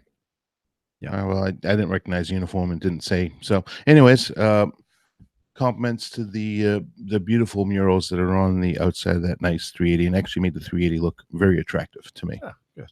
I think the coolest thing about it, though, is the fact that they partner with FlightAware, and using the flight tracking site, you actually, instead of seeing a little airplane silhouette, you see a shark. Yeah, that's brilliant. Yeah. That's very good. Very cool. Well, thank you, Mississippi Matt, for that feedback. Nick Wilson sir. from the UK, not you. Different. But he's in the UK. Different last name, though. Hi, APG crew. Today, there's a news story about an incident caused by pilots smoking an e-cigarette in the cockpit. Because we did talk about that on the last show, I believe. Yeah. And it made me think how times have changed in commercial aviation over the years. For example, passengers smoking in the cabin. What memories do your hosts have of flying in the 70s and 80s, and how much different it is to flying in the year 2018? Were pilots ever allowed to smoke in the cockpit? I'm in holiday in Berlin at the moment and have today visited the old Tempelhof Airport in Berlin. It was closed to airline traffic in 2008, but is preserved as a historic building, in particular due to its World War II era architecture and the role it played in the Berlin airlift. If any of the APG community are visiting Berlin, I'd encourage participating in the 2-hour tour. Here are a few photos that I took today, which I'm happy to share with the community. And we'll put his feedback in the show notes so you can also look at the Tempelhof Berlin Airport. And let's see, memories. Flying in the 70s and 80s and how much different it is to flying in 2018. Now, these youngsters here to my left probably weren't even born in that. What time were you born in? What year? 1982. 82. Okay, so you probably, yeah. Maybe Dana was born in what, 70 something? 70. 70. Okay, so probably don't remember much about flying in the 70s, right? Actually, I remember quite a bit because I was on airplanes starting when I was about 4 years old. Oh, okay. So I remember smoking on the aircraft. I remember being Did you? stuck Age in 4? Wow. Wow. Well, no. Yeah, we started seven young it in the early. U.S. 7. I mean, 7 is You were- when I was flying. Actually, 7 flying. when you were smoking on aircraft. I was smoking. I mean, it was in the That's back. what you sounded. I was sitting in the back of the airplane, sipping on bourbon, smoking a cigarette, Cigar. and I just got out of the lavatory with the flight attendant. So it was perfect. Dana always takes it to the next level. No, this is a family show. And That's really not where we want him to go with it. No, it's exactly where you want me to go with it. No, it's not. Yeah. So anyways, yes, I remember smoking sections on the aircraft back when I was flying as a unaccompanied minor heading down to Florida to visit grandma and grandpa. So, and I did that 2 or 3 times a year. And I remember a couple times specifically and the reason why I'm so scarred with it is because my mother smoked for almost her entire life, and I hated the smell and hated being around it. So there was a couple times I had to sit back there. Mm-hmm. Didn't appreciate that at all. Yeah. Wow. Steph, any memories of smoking on an airplane? No. No. I think by the time I was doing any real flying, I mean, I remember some trips that I took as a young child, but I don't think there was any smoking going on in the aircraft. Certainly in the airports. Yeah. Yeah. There were smoking. I was hired by Acme in 1988, and there were still smoking sections in airplanes. I think they were right around that time is when they started eliminating it, like shortly after that, from domestic flights, but they were still smoking on international flights for several years into the mid 90s, I think. And I do remember one of my first flights in a 727, and as soon as the gear went up, the captain actually started lighting up, and I went, "Whoa, that's odd." Yeah. 727, old crusty guy, like me now, but I don't smoke. So, well, I remember vividly my father quizzing me when I was a potential pilot. He said, "Okay, then, son, you're flying along at flight level 390 and you lose an engine. What's the first thing you do?" Well, I went, you lose an engine. You put the throttles on the other engines? He said, "Nope." I said, "You reach for the fire handle?" He said, "Nope." You really want to know what the first thing you do when you lose an engine? I said, "Yeah." He said, "You sit back and light a cigarette." I thought you were going to say put it out. No. Yeah, stop smoking. Stop smoking and start thinking about what the hell's going on here. I think what he was getting at was that so many guys, when they get that sort of shock situation, they just want to move their hands around and do something. Whereas actually the first thing you want to do is to just sit back, take stock, assess, make sure which engine it is, look at the situation. And so his way of making sure that he sat back and thought about it for a few seconds before he started instigating a drill was to light a cigarette. I see. Now that's very interesting, Nick, because it's funny how things have changed. Because your dad talked about lighting a cigarette, take time, take your time.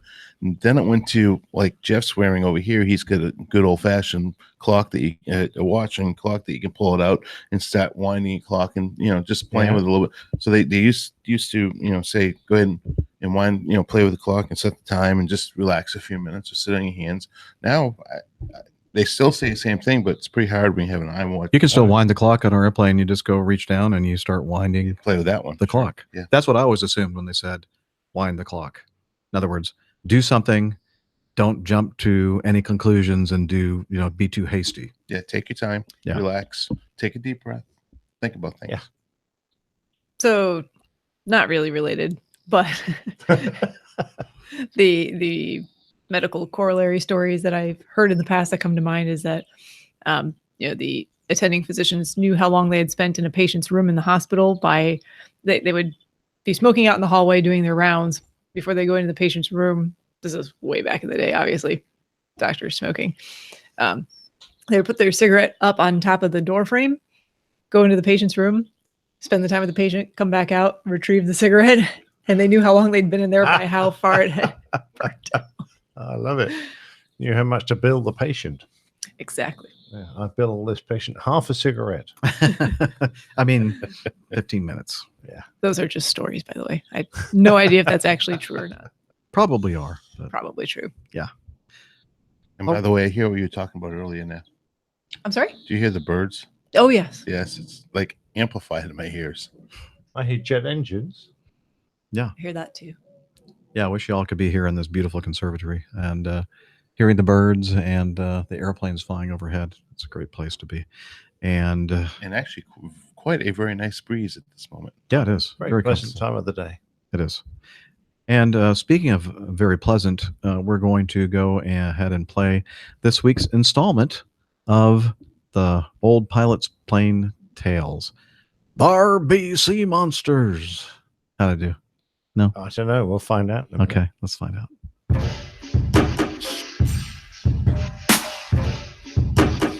The Old Pilot's Plane Tales. The RBC Monsters. My friend Nige was an Air Force Jaguar pilot and used to low flying. He regularly trained to fly at only 100 feet above the ground, skimming along at 420 knots or more. When that kind of flying was the bread and butter of your life, you became damn good at it. Or pretty soon you'd be joining your ex-colleagues in the afterlife.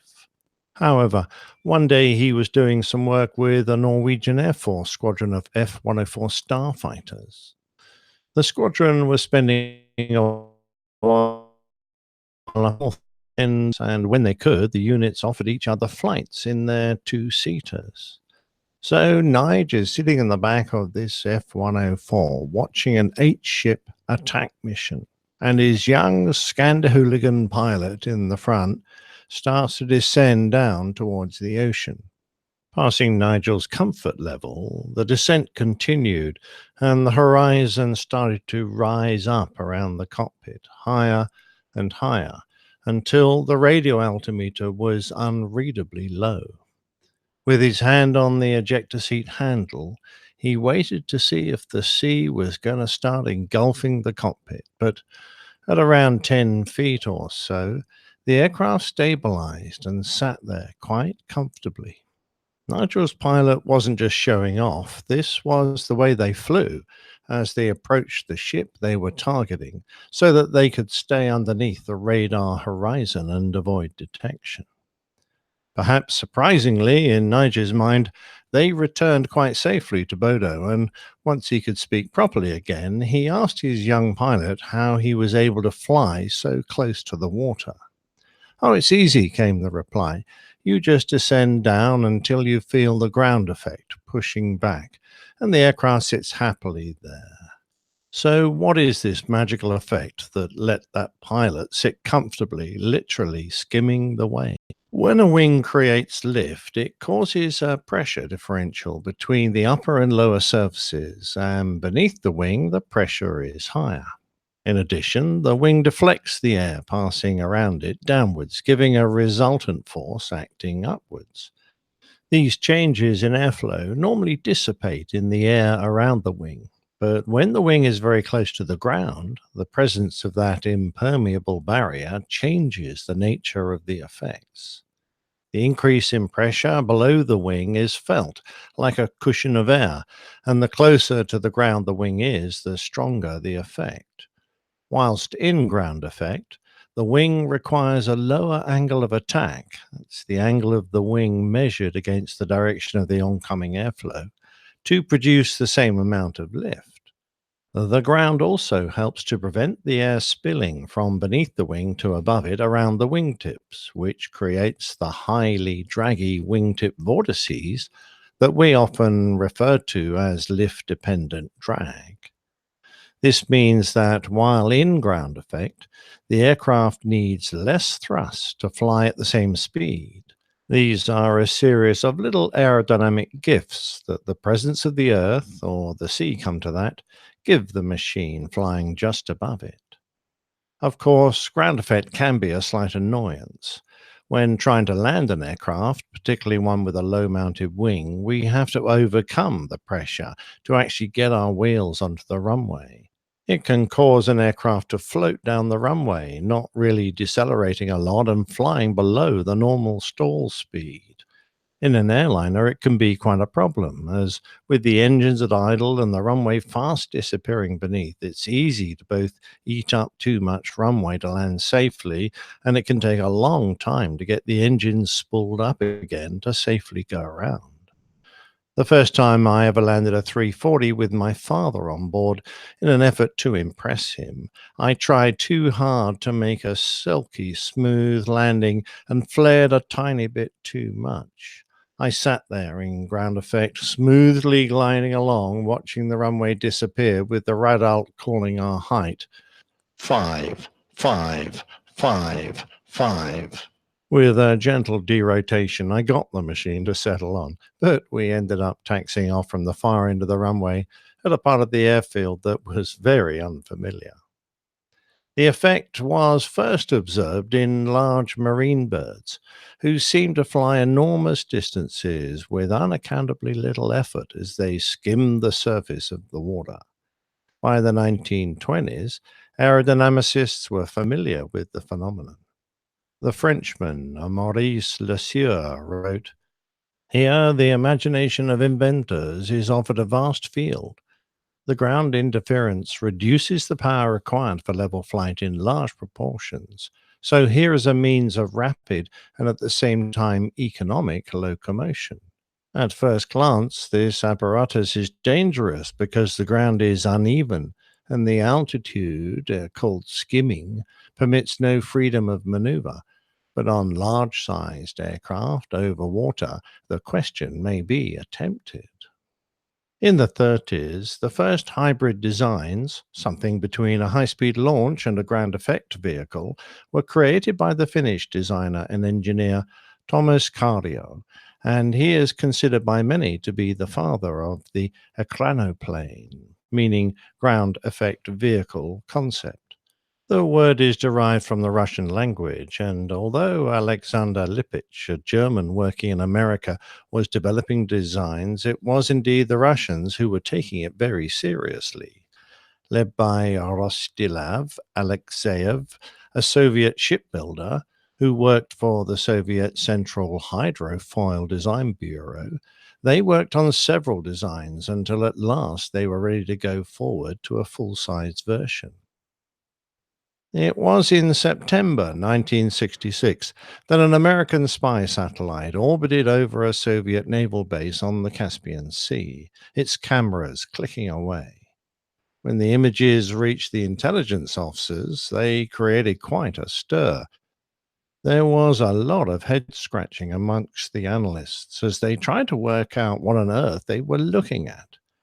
The Soviets had built what appeared to be a vast flying boat with 10 huge engines, 2 on the fin, although in one image they appear to be mounted on a vertical pylon on top of the cockpit, and 8 mounted just behind the flight deck in pods on horizontal pylons either side of the fuselage.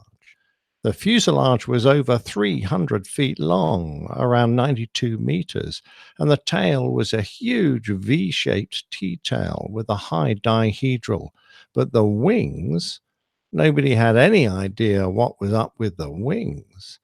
They were mounted low on the fuselage, and they looked incredibly short and fat, way too small for a craft of that size. Perhaps they were still being built, but even if completed, they thought that it would fly really badly.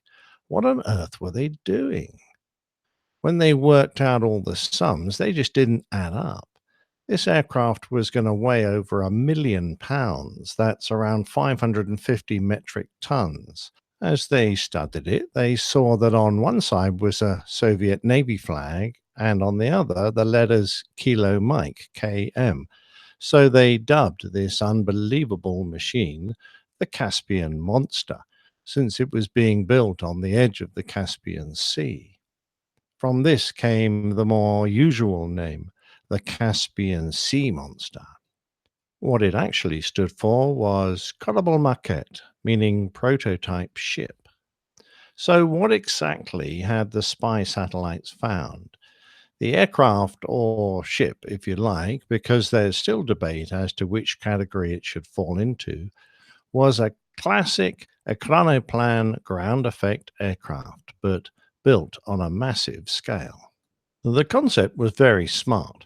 Although this was an experimental prototype, it was projected to carry 900 fully equipped troops. Being a ground effect vehicle, it would cruise at only around 20 feet or so above the sea, so would stay undetected beneath most ground-based radars and cruise up to a foreign beach to disgorge its load of troops. Being such an efficient form of flight, its expected range was nearly 1,000 miles. For the Western analysts, this all was conjecture and intrigue, and they devoted a special task force which went as far as developing a purpose-built unmanned drone called the Airline just to discover what it was. However, despite all this effort, it wasn't until the 1980s, well after the Sea Monster had sunk, that they discovered that the Caspian Monster was a vast Ekranoplan ground effect vehicle. For the Soviets, things weren't as easy when developing a new form of vehicle as they hoped, and the testing of the Sea Monster went on for years until it crashed due to pilot error. It floated for a week before slowly sinking.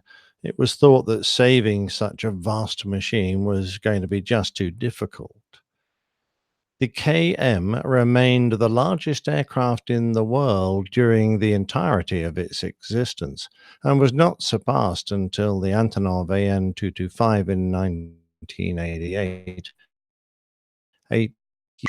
However, from what they had learned, they continued to work on similar craft.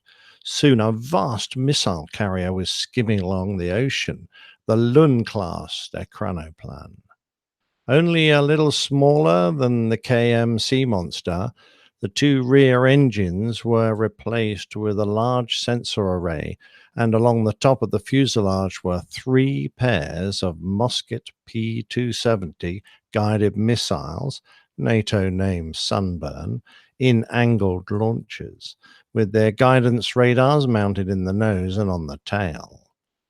The P-270 was a supersonic, about Mach 2.3, ramjet-powered anti-ship missile, which could carry both conventional and nuclear warheads. So this Ekranoplan had the potential to be a highly destructive craft.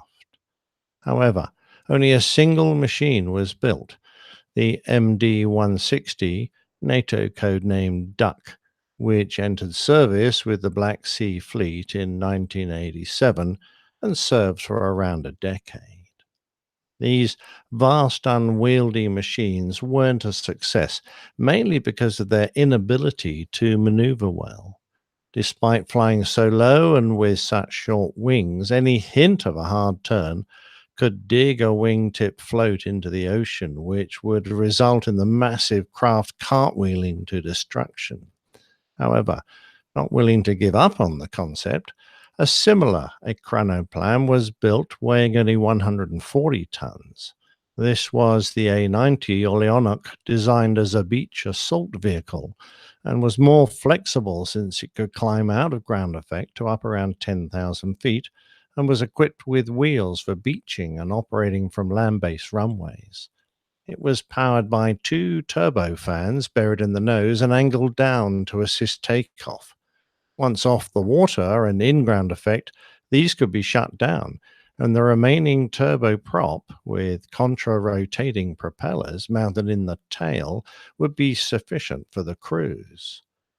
Although the plan was to have a large number of these more versatile aircraft, only 5 were built before funding was abruptly cut off. The first was used for static testing, but the remaining 4 remained in service with the Soviet Navy until 1993. So ended the military interest in such machines, but in more recent times, the concept has fascinated designers from many countries. There have been several experimental craft. The jury is still out on whether it's a ship or an aircraft, but generally considered to be a ship unless it can climb out of ground effect, in which case it's an aircraft, which include the Hoverwing, built by the University of Duisburg-Essen, and the Airfish series, designed by Alexander Lippisch. Aerofoil Development in Germany built the flight ship, and even Bert Rutan has been dabbling with the concept. But all these machines are lightweight, prop-driven miniature versions of the Sea Monster. Other countries have had a go, including South Korea, Iran, France, and China, to name just a few. Good heavens, even Boeing got in the act with the Boeing Pelican Ultra, standing for ultra-large transport aircraft. This concept ship aircraft thing was projected to carry a vast amount of cargo and was put in the category of outsized cargo ground effect freight aircraft. Cruising at 240 knots in ground effect, it was going to weigh nearly 6 million pounds. That's 2,700 metric tons. It was going to be 390 feet long and have a wingspan that would increase from 340 feet to 500 feet when the folding wings were spread. When in ground effect, this was going to give this Goliath an effective wingspan of 804 feet. At maximum payload, the claim was that it would have a range of 3,000 nautical miles, but with a smaller payload, the range increased to 10,000 nautical miles, but reduced again if it climbed up to a potential 20,000 feet. It would carry 180 standard shipping containers in the fuselage on 2 decks and another 20 inside the wings. Operating from conventional airports, it had 76 fuselage-mounted wheels to support its vast weight. Perhaps a little fanciful, this concept aircraft was thought of in 2002 and, had it been supported, would have flown in 2015 by Miami Rick. By the way, all that came from Flight Global and Boeing Frontiers, except for the Miami Rick bit. There have also been moves to recreate the Ekranoplan, machines that the Soviets built in both civil and military versions, because of the attractiveness of the amazing fuel efficiency inherent in this style of flight, which is so very appealing. I guess we may see more of them in the future, but until they get over the problems of maneuverability and work out how to avoid the big waves, I, for one, will be happier at 39,000 feet. Did I hear you say, Nick, 6 million pounds? Yeah, but then again, Boeing were going to build a supersonic airplane, and look what happened to that. He never fails to get in a dig on Boeing aircraft. Hey, Yes, actually, but however, Jeff, remind me to send you that photo. That way we can post it on the show notes, because we have photographic evidence that Nick, in fact, does like Boeing. No. I'll happily prostitute myself to get a free entry into an air show. But we do have the video. So what you're photo. saying is there is an underlying love there. No, Yeah. there's an underlying need. He actually said yesterday, why don't we go into the Boeing exhibit? Yeah, I wanted to make fun And of it. he but never in made fact- it to the Airbus exhibit. In fact, So there's a that's problem. true. It was a long walk. Oh, it was not a long walk. Oh, come on. You know, I have to say, I don't know, personally, I wasn't that impressed by that Boeing display. I was completely and totally let down. Yeah. I mean, I love Boeing airplanes, but that display thing and the virtual reality, for me, it didn't even work. And the augmented reality or whatever they were calling it, it was like, okay, like a little airplane flying around, but I don't. But That's unlike the Boeing experience. but unlike now, even though I was very disappointed in the end after I stood in line for about 25 minutes, unlike Airbus, who wouldn't allow you to get on their product at all, at least there's a Boeing 777, which, by the way, that was the first time I've ever set foot and was highly disappointed. Well, I expect that's more Emirates trying to display their It wasn't fancy Emirates. cabin. Oh, Qatar Qatar. trying to display Qatar. their fancy Qatar. cabin, not really Boeing doing Well, that may be true. However, got on the aircraft and got to experience their product.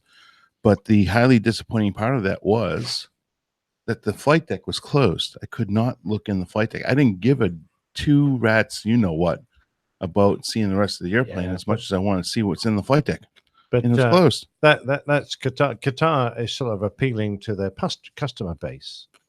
Pilots aren't their customer base; passengers are. So they just want to show and get the media to look at their passenger cabin. So it doesn't actually surprise me that they didn't have a cockpit visit for you. Yeah, we're a minority, unfortunately. Yeah.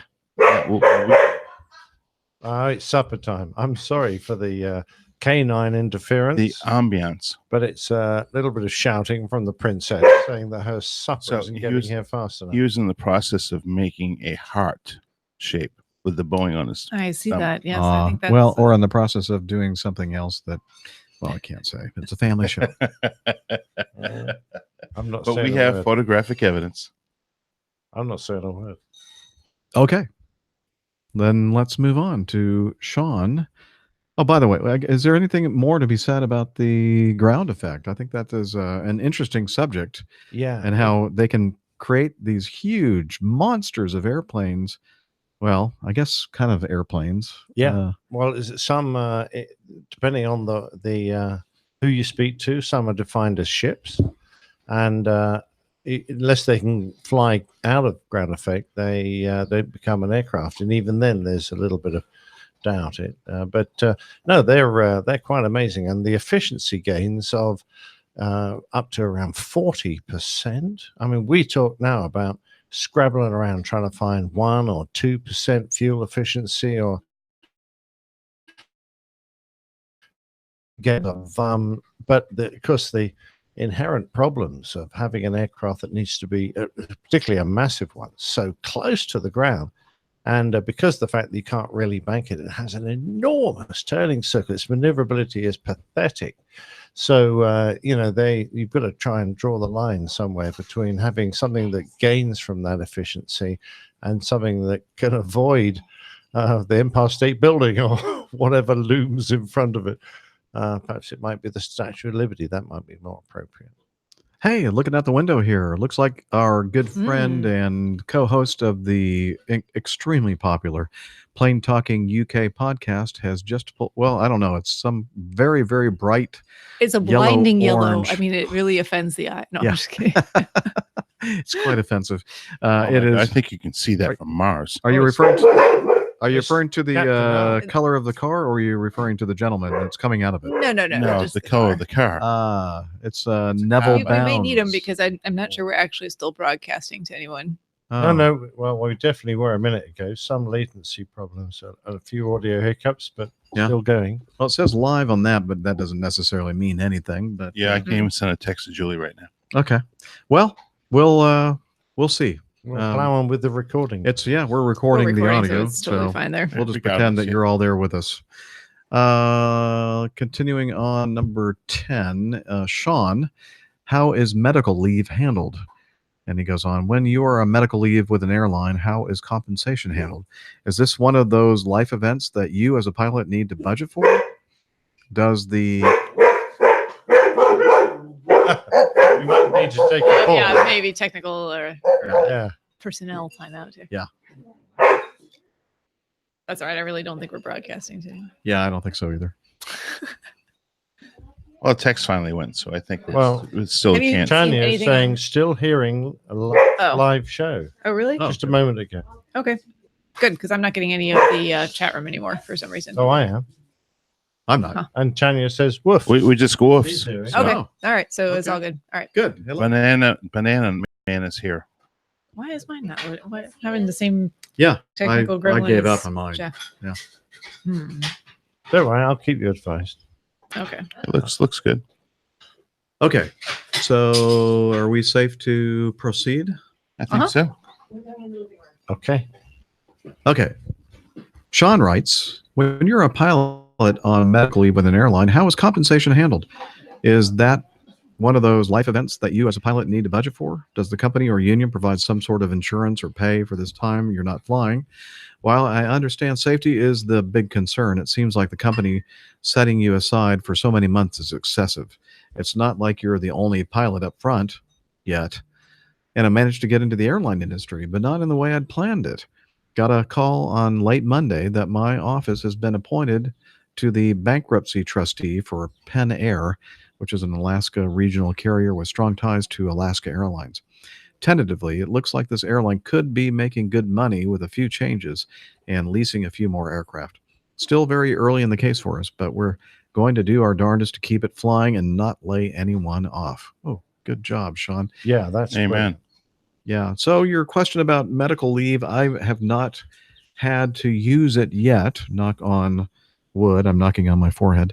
But I believe the way it works at Acme Airlines is that, well, first of all, every year we're given a sick leave number of hours, sick leave balance. And for me, because I've been around for so long, I believe it's something like 270 hours, something like that. 240, I think. Or 240. No, I'm 240. You're 270. Yeah, 270 hours. Yeah. And so basically, a typical month, if I bid my schedule, would be somewhere between 75, 85 hours of flying time. So it would just continue to debit my sick leave bank until it was just exhausted. Now, if you are if you're using the sick leave during the year, then of course that balance may be less than 270 hours. I think mine is still, I don't know, maybe not quite 270, but I don't usually use it too often. And I think every and it's changed so much in the last several years. I don't know exactly how it works, but I think every 3 years it resets, or you're allowed to reset it a certain number of times. Do you recall, Dana, exactly how that works? Oh, that went away with its last contract. Oh, did it? Yeah. Okay. So what happens? Does the 270 just stay there the whole time? Yeah, every year, June 1st. Okay. News. Good. As far as I know. I may be misspeaking, but well, regardless of that, way that works, after you've exhausted that sick leave and basically making full pay for however many months you can go with that balance, then I think you transition into short-term sick leave, which is we discussed this before we started recording the show, and we believe it's a 6-month period. Yeah, it's either 3 or 6 months, and it's actually short-term disability. Oh, short-term disability, right? And that pays. Does that pay at 100% or 50%? But then we have something that the union that we donate money to kind of supplement that 50% from the company, and it basically brings you I think it brings you to 100%, doesn't it? It brings you just about to 100%, and what it is it's a pilot mutual aid program that we pay into. Each individual pilot has the opportunity when you first get hired to select into the program or out of the program. So every month we contribute a set amount of money as a pilot group into a fund. So what it does is it will go ahead and contribute money to your paycheck up to a total of 2 years, I believe it is. And I think you're allowed, I think it's either 2 or 3 separate instances. So it's not an unlimited term, and it will, be it's really a contribution in excess of your disability. And it's really a nice tool because I had a really close buddy of mine that had an automobile accident that almost took his life. Fortunately, it didn't, and he had a long recovery. So the Pilot Mutual's aid program actually really helped him out in a lot of ways, because he has 4 young children. So, and he's a sole breadwinner in the company, and his company. He's the only one who makes money in the company. Microcosm of company. Yes, his family. So he's the sole breadwinner of his family. So that was a really hard time, but fortunately, Pilot Mutual Aid, I keep on saying the official term, they really came through. So it's a limited term, and then if for some reason you can't come back to work, then you would fall into long-term disability. That's either after the 3 or 6 month, and I'm pretty sure it's 6 months that you would be out. And that pays at about 50%, I guess. That's also at 50%. And indefinitely? Indefinitely, as long as you are. I guess as long as it's a covered issue. Thing. So let's say, for example, unfortunately, you go ahead and have either a heart attack or stroke, and you're unable to ever fly again. You can't. Now, heart attack necessarily is not a complete reason for you never to fly again. I mean, it depends on how much the damage is done, and whether you need to be on medication, or whether it's a mild heart attack. A mild heart attack you can actually come back from and come back to fly. So if it's a massive heart attack or stroke, then, or a motorcycle accident, which I'm very, very well aware of, and you become disabled in that form, then for the rest of the career, as long as you can't make any other type of income, then they will pay at 50%. All right, Nick, how does that compare to the system that you're? Well, we have them kind of much more personalized, and probably a system that is developed rather than being instigated. There are airlines out there. Instigated? That agreed, instigated Mhm. by the union. So rather than having a system that is there, ours tends to be considerably more flexible and depends on, to a certain extent, how generous the company are feeling. Of course, you've got a certain minimum, but they can go well over that if they think it's a compassionate case or a situation that deserves sympathy. That's absolutely, we get some heartrending cases when pilots become ill or whatever. Then they have gone above and beyond, really, what would normally be considered within their contract if they felt the need. And they take each pilot situation individually. But of course, there are some airlines, and this is the danger when you're picking an airline to fly for. That outwardly the contract might look great, but you can't see into the future, and you don't know what your health situation might be a few years down the road or later on in your career. And it's then that you discover actually that the company is incredibly hard-nosed, perhaps, and has very limited health situation. Now, our company will checking like it ends. They don't have to do this, but they will keep you on more or less full pay for 6 months. And after that, you will speak to HR and you'll probably go on to permanent health insurance, depending on the situation and whether you're expected to return or not, or whether it's going to be a situation that will keep you away from work for a lot longer. And permanent health insurance is a reduced, you're probably in the region of, I'm not absolutely certain, quite honestly, between 50 and 75% of your full pay. But, that's quite enough. If you're not working and doing a lot of overheads, that can be quite a reasonable amount. And of course, compare that with people working under a contract. So they're more or less self-employed. As in a lot of airlines insist you employ through a third party and you're basically self-employed. You have no health benefits whatsoever. You've got nothing. So that if you fall sick and stop working, your pay stops. So there are a lot of airlines out there that do that. They really don't give two hoots, don't care two hoots. Whereas I'm very lucky to working for an airline that is incredibly compassionate when it comes to people with problems that are outside their control, and that's usually the situation with a health problem. Well, that's actually amazing to hear, because over in the States, I mean, I've dealt with it when I was at the regional carrier. I haven't necessarily dealt with it, but I know plenty of people that have at the mainline carrier. I mean, they're incredibly compassionate when something major happens in your life, and they're there for you and will do whatever they can do. Especially at our company, I've heard nothing but great things. However, it's pretty much a cut and dry scenario. There is no extra, there is no additional. They will offer you insurance if you go on to a short-term or long-term disability, but you have to pay the full premium. Yeah. We don't. It's just part of the deal. That's actually very nice to hear. Exactly, and I've from other people who've suffered from small or even very large health problems, they've had nothing but really thoughtful and careful control and being looked after marvelously by my company. But I think we're in the minority. Yeah, I would agree with that, because that's one of the things that with our previous contract that they were going after is and I get it, because there are a lot of people that view the sick time as personal time off. They call in and say, I don't feel like coming to work. We've had a few pilots like that, and they're pretty quickly weeded out, to be fair, because the rest of us realize that if you abuse this generosity, it won't happen. And when you're in real need of it, and there are pilots that are in real need of it, been long-term sick for a while, you need to keep the company on side. So in my experience, I treat patients who have conditions that often prevent them from working, and especially airline pilots are no exception. If they have a spine problem, a disc herniation, causing pain, numbness, tingling, weakness in the extremities, especially in the leg. So I've treated a few pilots just over the course of a couple of years.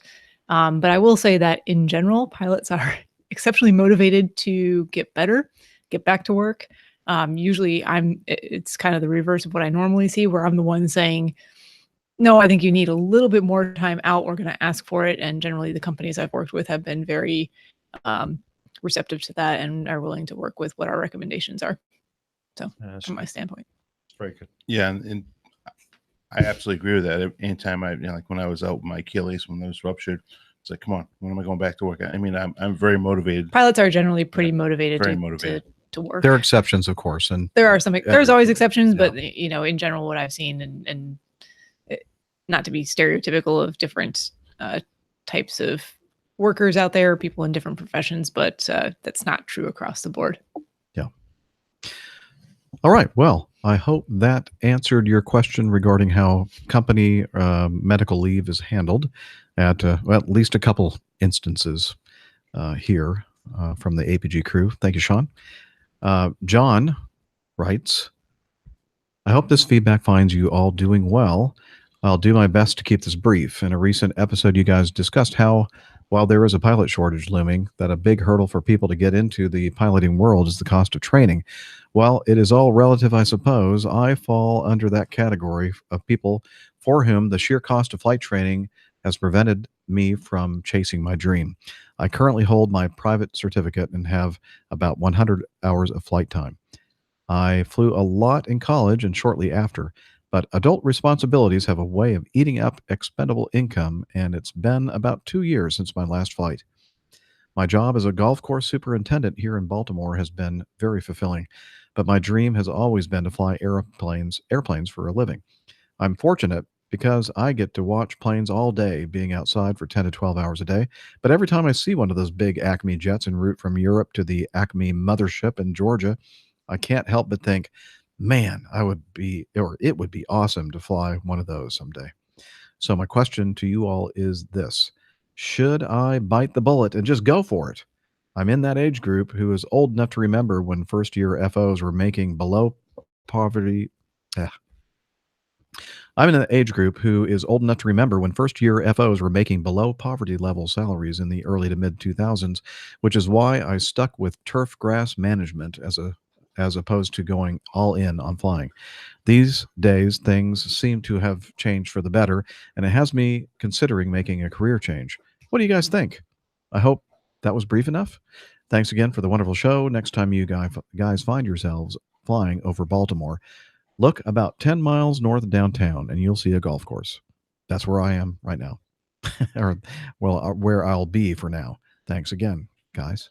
Yeah, first of all, I must apologize for the slurping you can hear in the background for the last little while. Oh, I didn't think I was slurping. Fault? Yeah, it was Steph drinking her beer. Oh, I'm sorry. I didn't realize that was going to be audible. Yeah, we should have that muted. was me drinking a beer because I'm not used to drinking here. Okay. But Why do I feel a Nick edit coming out of this one? This is great feedback. This guy who is obviously not earning a mountain of money, but wants to fulfill his dreams, and it's such a difficult thing because when you commit yourself financially to do a course or enter the flying training world and try and build up hours, as we know from lots of our listeners, it can be difficult and a financial burden, and particularly if you're going to have to take out a major loan to do it, you can end up flat strapped. You really can. And this is a difficult one because unless you've got a reasonable bucket of money to back up any potential failure, then you could leave yourself in dire financial straits. So I'm not quite sure what the guys and girls here will think about this one. So I think there's no right answer here, but I think there are endless ways to be creative and to if you have a dream, if you have a goal, if you have a passion, there are so many avenues out there these days to work on fulfilling that. And not to say that's going to be easy. I think the people who have done it and have been in maybe more tight financial situations have been very diligent and stringent in their budgeting, and really making sure that they know that they've done their research where they're going to be doing their flight training, making sure they're getting the best deals possible out of that.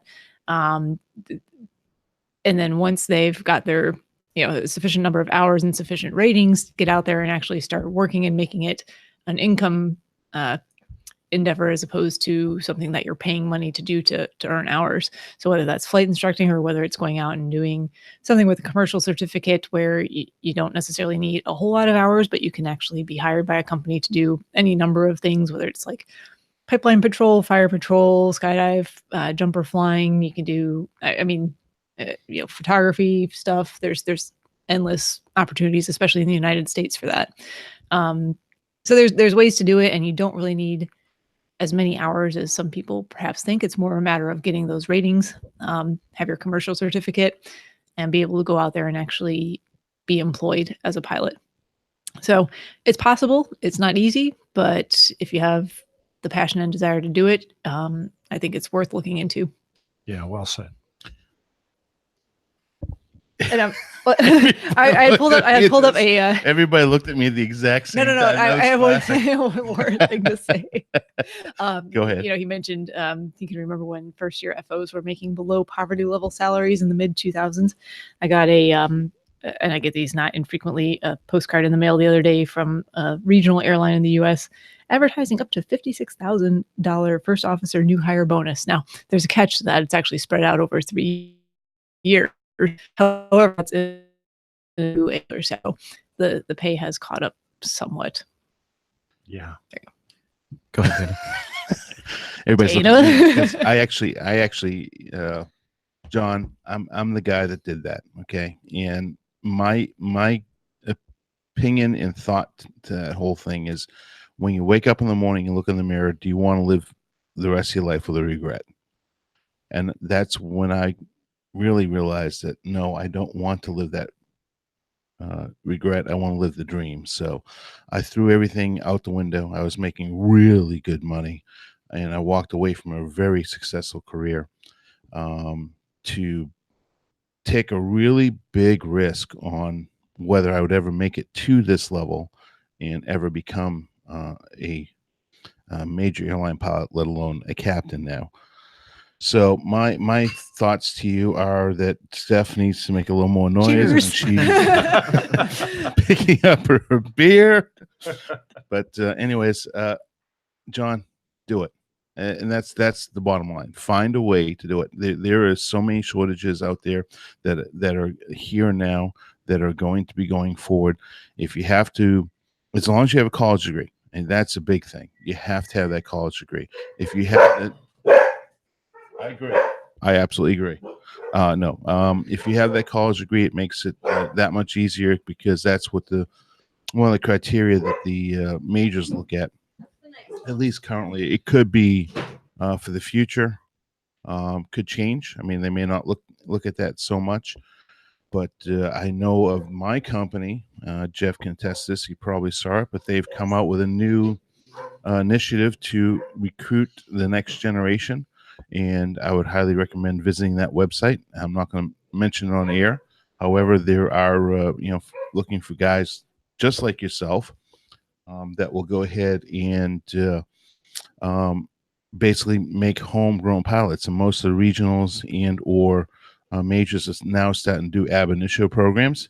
So I would take the initiative to look at all that, because 20 years ago when I was working for Acme, if I had the opportunity that they presented just this past week, I would be jumping out of my boots for joy, because there's definitely and clearly a presence of a shortage. And it doesn't say what your age is, but if you're anything less than about 50, I would certainly go for it. I was just going to hasten to add that you really didn't clearly tell us. You kind of gave us an idea of about where your age was, but we're taking an educated guess. Yes. The other thing you didn't Without mention saying is, it, are you yeah. a married man? I mean, do you have a partner in life? Do you have children? Do you have a family that you're supporting? And if you do, I'm not saying you shouldn't go for it. I'm just saying that you need to make sure that your partner is aware of the sacrifices you're going to have to make to get to the point where you can be successful and on board. Yeah, exactly. Definitely on board. If they're not, then don't take this on for yourself, because you'll just make yourself miserable and ruin everything that you've built up. And we know somebody that's at Acme that has their own airplane and would love to be a pilot, but has a lot of responsibility at home and makes really good money now. So he's not going to, even though I've tried to encourage him, I'm sure Jeff has tried to encourage him to go ahead and make the transition, because 10, 15 years from now, you might have those regrets. Well, there's a time and a place for everything. And that's where that's an individual process. And that's why there's no right answer here. But only you can make that decision. And, like I said, I think just do it prudently, figure out what the budget is. Like Jeff said, make sure your family's on board if that's a consideration. And in the end, you got to do what makes you happy. You really do. And what makes sense. Yeah. And my last 2 cents on it, John, go for it. Okay, but that's not the official. That's not the official recommendation. APG. That is not the official That is APG recommendation. That's Dana's recommendation. That's just me speaking from my heart. That if I had not made that choice, then I wouldn't be sitting here with these guys. And that's inspirational to a lot of people. So that's great. It's truly. The other day, it really hit me when I was called captain. I mean, it really hit me that I was the guy in charge, that I've spent 16 years of flying, and many years prior to that as a wannabe, that everybody referred to me as captain. I was looking around, who are they talking to? You're that's the captain. me. That was really neat. So, well, thank you, Captain. As all my biker friends actually came over to congratulate me. It's so cool. I was really taken back by everybody that hadn't seen in a while. Everybody that was peripheral, not even my close friends, like acquaintances, came up to me on a particular day and just kept on saying, "We're so proud of you." So that those are the types of things, Sean, you just can't replace. Now, I'm going to make a quick apology for all the noise. Not our usual show venue, but we've had a lot of visitors today. And, of course, the dogs are very excited with lots of strangers in the house. So that's okay. Nobody cares. I would be extremely excited. It was strange, too. No, I'm sorry. Well, quickly try to nail or knock out at least one or two more, if that's all right with everyone. Sounds good. Yeah. All right. Somehow I've powered through that moment of tiredness that I you're had on about the, half an hour. Oh yeah. wind? Now I'm on the You're second looking one. a little pale now, though. I am? Yeah. No, you're fine. Really? I feel great. I'll give her a massage. She'll fall asleep. All right. Let's go on. Tim, I'm a long honey. time listener in Southern California and enjoy the show each week. I just saw this article in one of the airline blogs I follow, and it caught me by surprise. I know the MD-88s are slowly being phased out, but had no idea the MD-90s might be exiting soon too. I know you're asked about the retirements often, but this is a new twist, and I'd like to hear your perspective on the discrete removals. Have you noticed any impact of this change in your operations at Acme Airlines? Also looking forward to the elusive meetup in SoCal. Cheers, Tim. Now you're gonna probably get two different perspectives based on. I got to take a break now. The fact that I'm a little bit more senior on the airplane than Dana is. I have not really seen the impact of that at this point yet. Maybe I will. Do you notice that you're flying fewer of the MD-90s? No, that's the normal mix I've always flown. I have heard that, and again, we don't have definitive information on this, just information from some of our sources within the company about what's going on. And apparently what I heard, Dana, is that a lot of the engines, on both fleets, 88 and 90, are being overtemped in these hot summer months, and that is a problem because now we can find MRO, folks to overhaul Pratt & Whitney JT8D 219s or whatever the model. I think it's a 219 that we fly. It's a Dash 219. Dash 219. But the IAE 2528s that we're flying, the D series, D2, I believe, on the MD-90s, it's a different story. And apparently the difference between the 2528s that are on a lot of the Airbuses, the A model, A2, is different enough that these maintenance overhaulers, whatever, can't do the ones that are affixed to the 90s.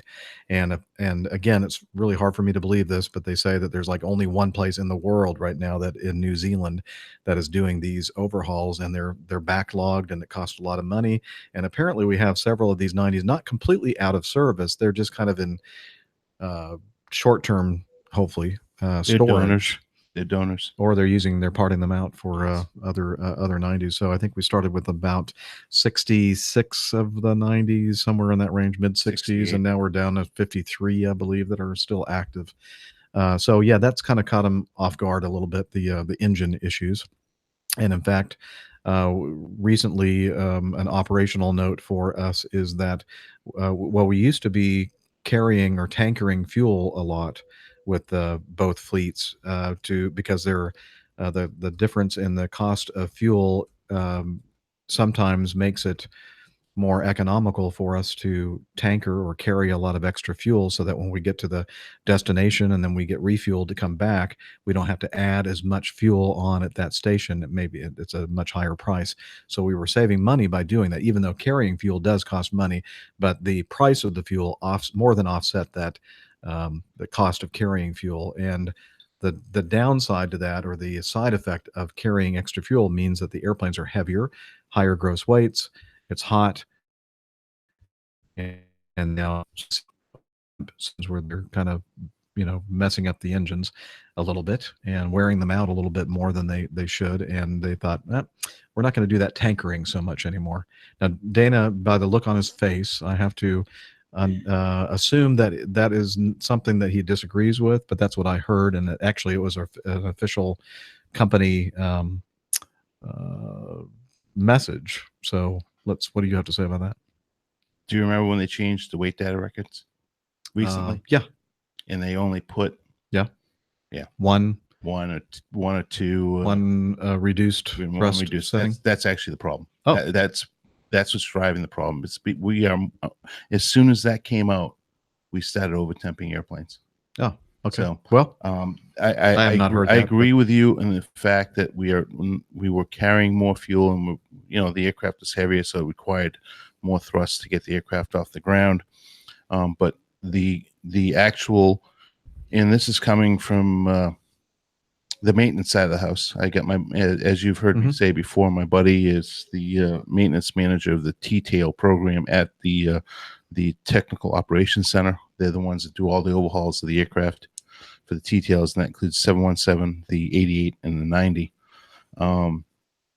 And that's about corresponds to when we started blowing up engines. So that does correspond to it. But again, I'm just relying upon the official messaging memos that we get and that sort of thing. But anyway, I don't believe everything I say and read. Yeah. Okay. Well, so, but did you want to say some more on that? No, I think you should say more. You think? Yeah. Okay.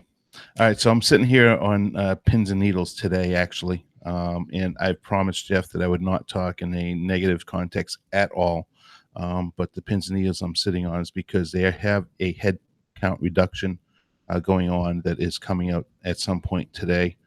And although I'm senior enough probably to avoid it, it's going to put me in the exact position that I didn't want to be in, and that's really junior on the aircraft, right within 90% or better from the bottom, 10% from the bottom. So I'm waiting pins and needles today.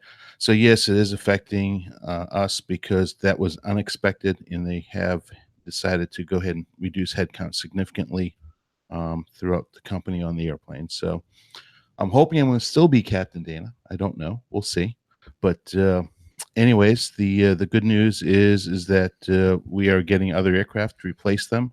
The not so good news is that, in fact, it's my baby. I love that aircraft. And very much like Jeff, I've been on the aircraft for a long time, and I enjoy flying it. And I don't want to lose the opportunity to continue to be captain on it. So I'm going to keep it on a positive light and hope for the best. And that's all we're going to stay on that. All right. Let's do one more. And this is audio feedback from Bill. Hello, APG crew. This is Bill Heron, normally in Omaha, but this week vacationing with family and friends in the sunny climes of Northern California. This morning I was walking across the Golden Gate Bridge, something I've always wanted to do but never done. And while I was walking across, I noticed a helicopter. Didn't recognize any markings on the side. I'm assuming it was one of those tourism helicopters. And this helicopter came by and passed under the Golden Gate Bridge. He then did a climbing left turn, came back over the Golden Gate Bridge on his way back. Now, I remember anecdotally some Navy pilots talking about getting in trouble because they flew planes under the Golden Gate Bridge, but I'm not really clear on what the rules are on that. It's the first time I've seen it happen. Is it legal for them to be flying those helicopters under the spans of the Golden Gate Bridge? So I don't know if you guys will be able to answer that, or maybe you'll know somebody else. I know somebody down in San Diego who might be a better reference for that. But we'll start with you guys and see what you come up with. Love the podcast. I've even convinced my wife to start listening to it to the point that she knows everybody's names, which is kind of scary. So keep doing what you're doing. Thanks. Bye-bye. Hello, Bill's wife. Hi, Bill's wife. Hi. Hi. So, I wish we knew somebody that might know something that lives in the Northern California area, might know something about Some insider information. information about the. There's a lot Do of we- flying around. do we know there, anyone? perhaps? I don't know if anybody up there listens. I don't think so. No, nobody. They're smart. They. Do you know anybody, Nick? Might do. Yeah. Oh yeah. Yeah. Yeah. You do? How about Fred? Fred. Oh, Fred. Fred. Haven't Of heard from course. Fred How in can a we while. Hey, Fred. How you doing, buddy? My friend Fred. So Our friend Fred. Oh, okay. Our friend Fred. My friend Fred. Also, is a Fred, better where are you? We were half alliteration. expecting you to show up here. Just No kidding. I Yeah, figured you- you'd you haven't- hop off the. You haven't appeared yet. We're a bit worried. we're expecting to see you at some point here. Yeah, check behind you. Okay, so I got in touch with Fred and asked him because he's incredibly interested in this sort of thing, flies around that exact area frequently. And he came back and said, well, it's a subject of much debate. The deck of the bridge is less than 250 feet, he thinks. We might need to double check that, but it does not definitely does not meet the clearance requirement for aircraft, which is 500 feet. He said you could technically, he thinks, land a seaplane under the bridge. However, it could also be done with an aerobatic waiver, but the airspace would also have to be NOTAMed for that. So basically what we're saying is for normal, the airspace to be NOTAMed, you're going to have to get the permission of the San Francisco Air Traffic Control authorities. However, my feeling is that you'd also need FAA authority as well, because that's obviously a particular would be a particular point of interest of it for them. And if you did it without their authority, you would probably be hammered big time. Now, Fred thinks you could do it in a whirly bird. I guess he means a helicopter, but you would have to argue with Say that again. whirly bird or Whirly bird. helicopter. Thanks. But you'd have to argue with the FSDO. Now, you guys might have to help. The FISDO. FISDO. It's called That actually FISDO. doesn't help me any. It's just another name for FISDO. something I didn't understand in the first place. FISDO. Flight service. Acronyms are dangerous. Uh-oh. And I'm gonna look up exactly. FISDO. It's FISDO. It's the Okay. FISDO. It's where you Flight go for. Flight Service. Service District Office. I think. All right. Okay. It's got to be close to that. Flight Standards District Office. Flight Oh, standards. okay, I 'cause was really. it sounded freaking like close. a fast food joint. You'd have to check with the FISDO that it's safe at that time and probably lose that argument. It's been done, apparently, under a waiver. It's normal airspace to the ground or to the water there under the SFO airspace Bravo. NorCal is normally in control. It's been done a few times with less than visible N numbers. So legend has it. So I guess that means some people have obscured the numbers on the aircraft and done it just for fun, but that I guess would be illegal. So I think the answer is if you were a film company with a lot of money, you would probably be able to apply for a waiver that would allow you to do it. And if you were, I don't know, What's his name? What's the matter with doing that? We're not sure. We're not sure. He's just lost it. I think he's like, It's that time of day. Oh, look, snot, You know, it's the snot's dribbling out of his nose. it's the sleep deprivation, the little bit of alcohol. I think if you check your liquor cabinet, you'll see the Yeah, that's reason. probably it's No, this is only 4% alcohol. It's no way it can. Well, that's not the only thing you've had to drink. Yeah, it's past most, 4 most hours. of that bottle of oak cask, sherry casked whiskey that you. Yeah, but this is not. I'm not even buzzed. Sorry. So I think I'm if slapping. you were Nathan Hunt in one of the Mission Impossible movies, you would get permission, but it's going to take a lot of hoop climbing through. So I think for the average tour operator with helicopters, probably not.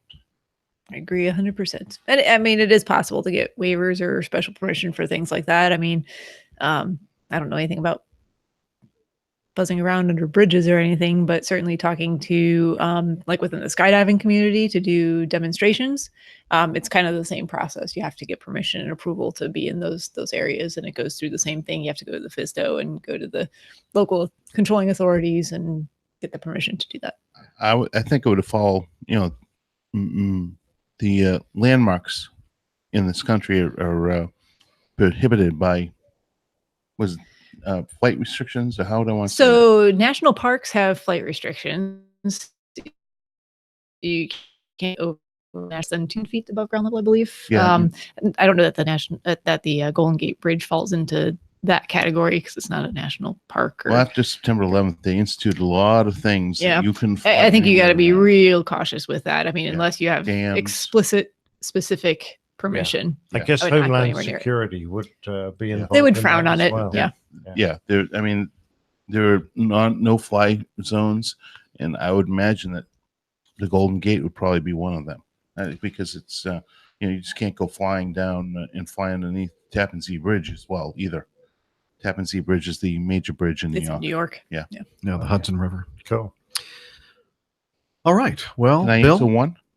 Pardon me? Tim, number 15. Can I just answer? It's real quick. Okay, sure. Tim, that's just the bourbon falling off the back of my boat. Okay, well, you'll have to do a little bit more to kind of set this up for people that are okay. So just yeah. listening to the show, have no idea what you're talking about. Tim sent in some feedback, and that was that breaking the deep state now using boats to distribute their chemtrails. So there's a picture of a boat with a wake behind it that is now supposedly the chemtrail. That's my boat. Not really. Behind it is the bourbon trail off the back of my boat, because I'm just using that to get all the fish drunk so they will go ahead and bite the fish hook. And bourbon. All the aviation enthusiasts listening to this show will know what the contrails look like behind an aircraft. Contrails, chemtrails, you decide. But you know, if you picture a boat on particularly still water, you get kind of the same effect behind the boat. Yeah, it's a wake. Yeah. So yes, I would say that if you're dumping bourbon out the back of your boat, that's a chemical that you're dispersing. So that exactly is a correct. That's what's exactly happening my to point. those poor fish in that lake or that body they're of dying water? happy. Yeah, it's true. Yes.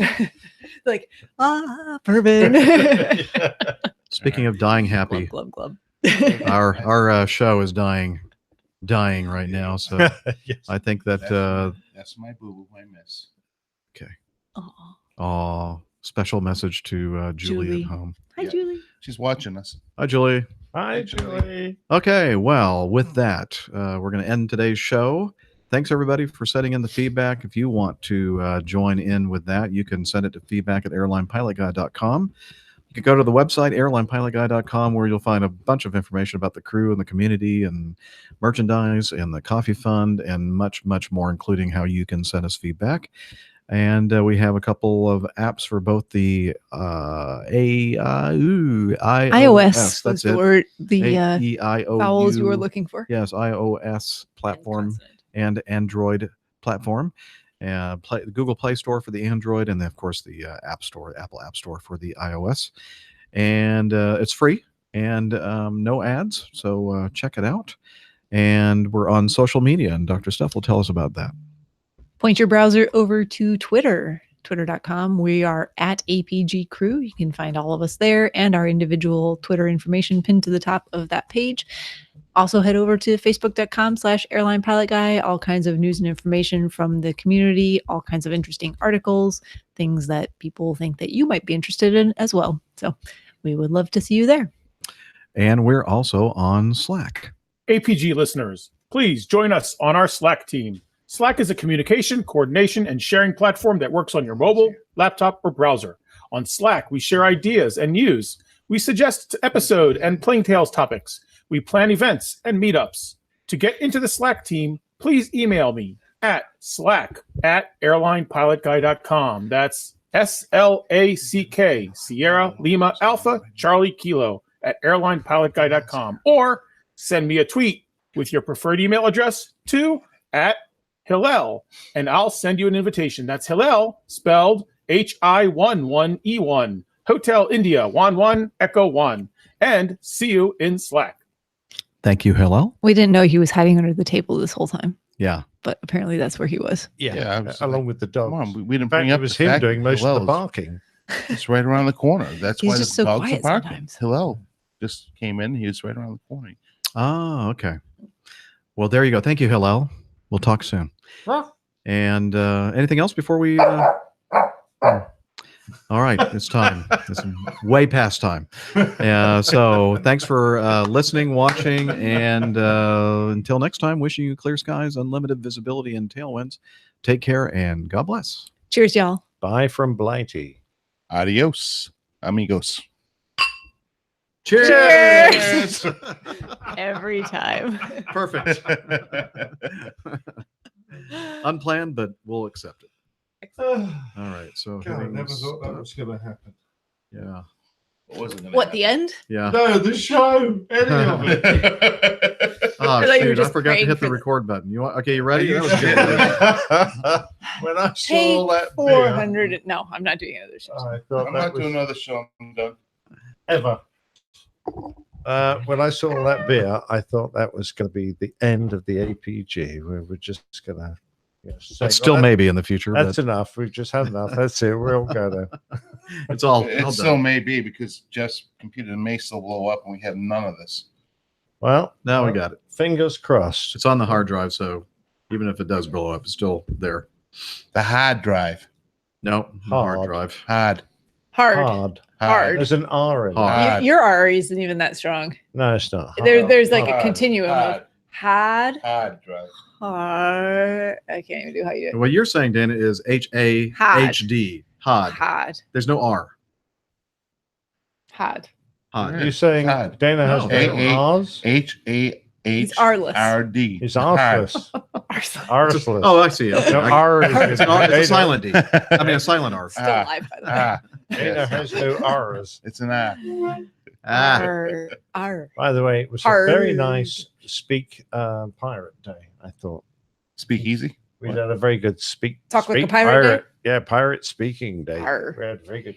In the United States, on Talk Like a Pirate Day, you can go into Krispy Kreme and order in the voice of a pirate and get a free Krispy Kreme donut. I really don't get why we even needed headphones today. We really didn't. Just to hear the only thing we needed it for was just to hear Just to our make sure own, that make it's sure we weren't over modulating. and then also Modulating. hearing the YouTube videos and the audio Just feedback. take these fucking things out now. I know. We're still in Give me a break. Oh, sorry.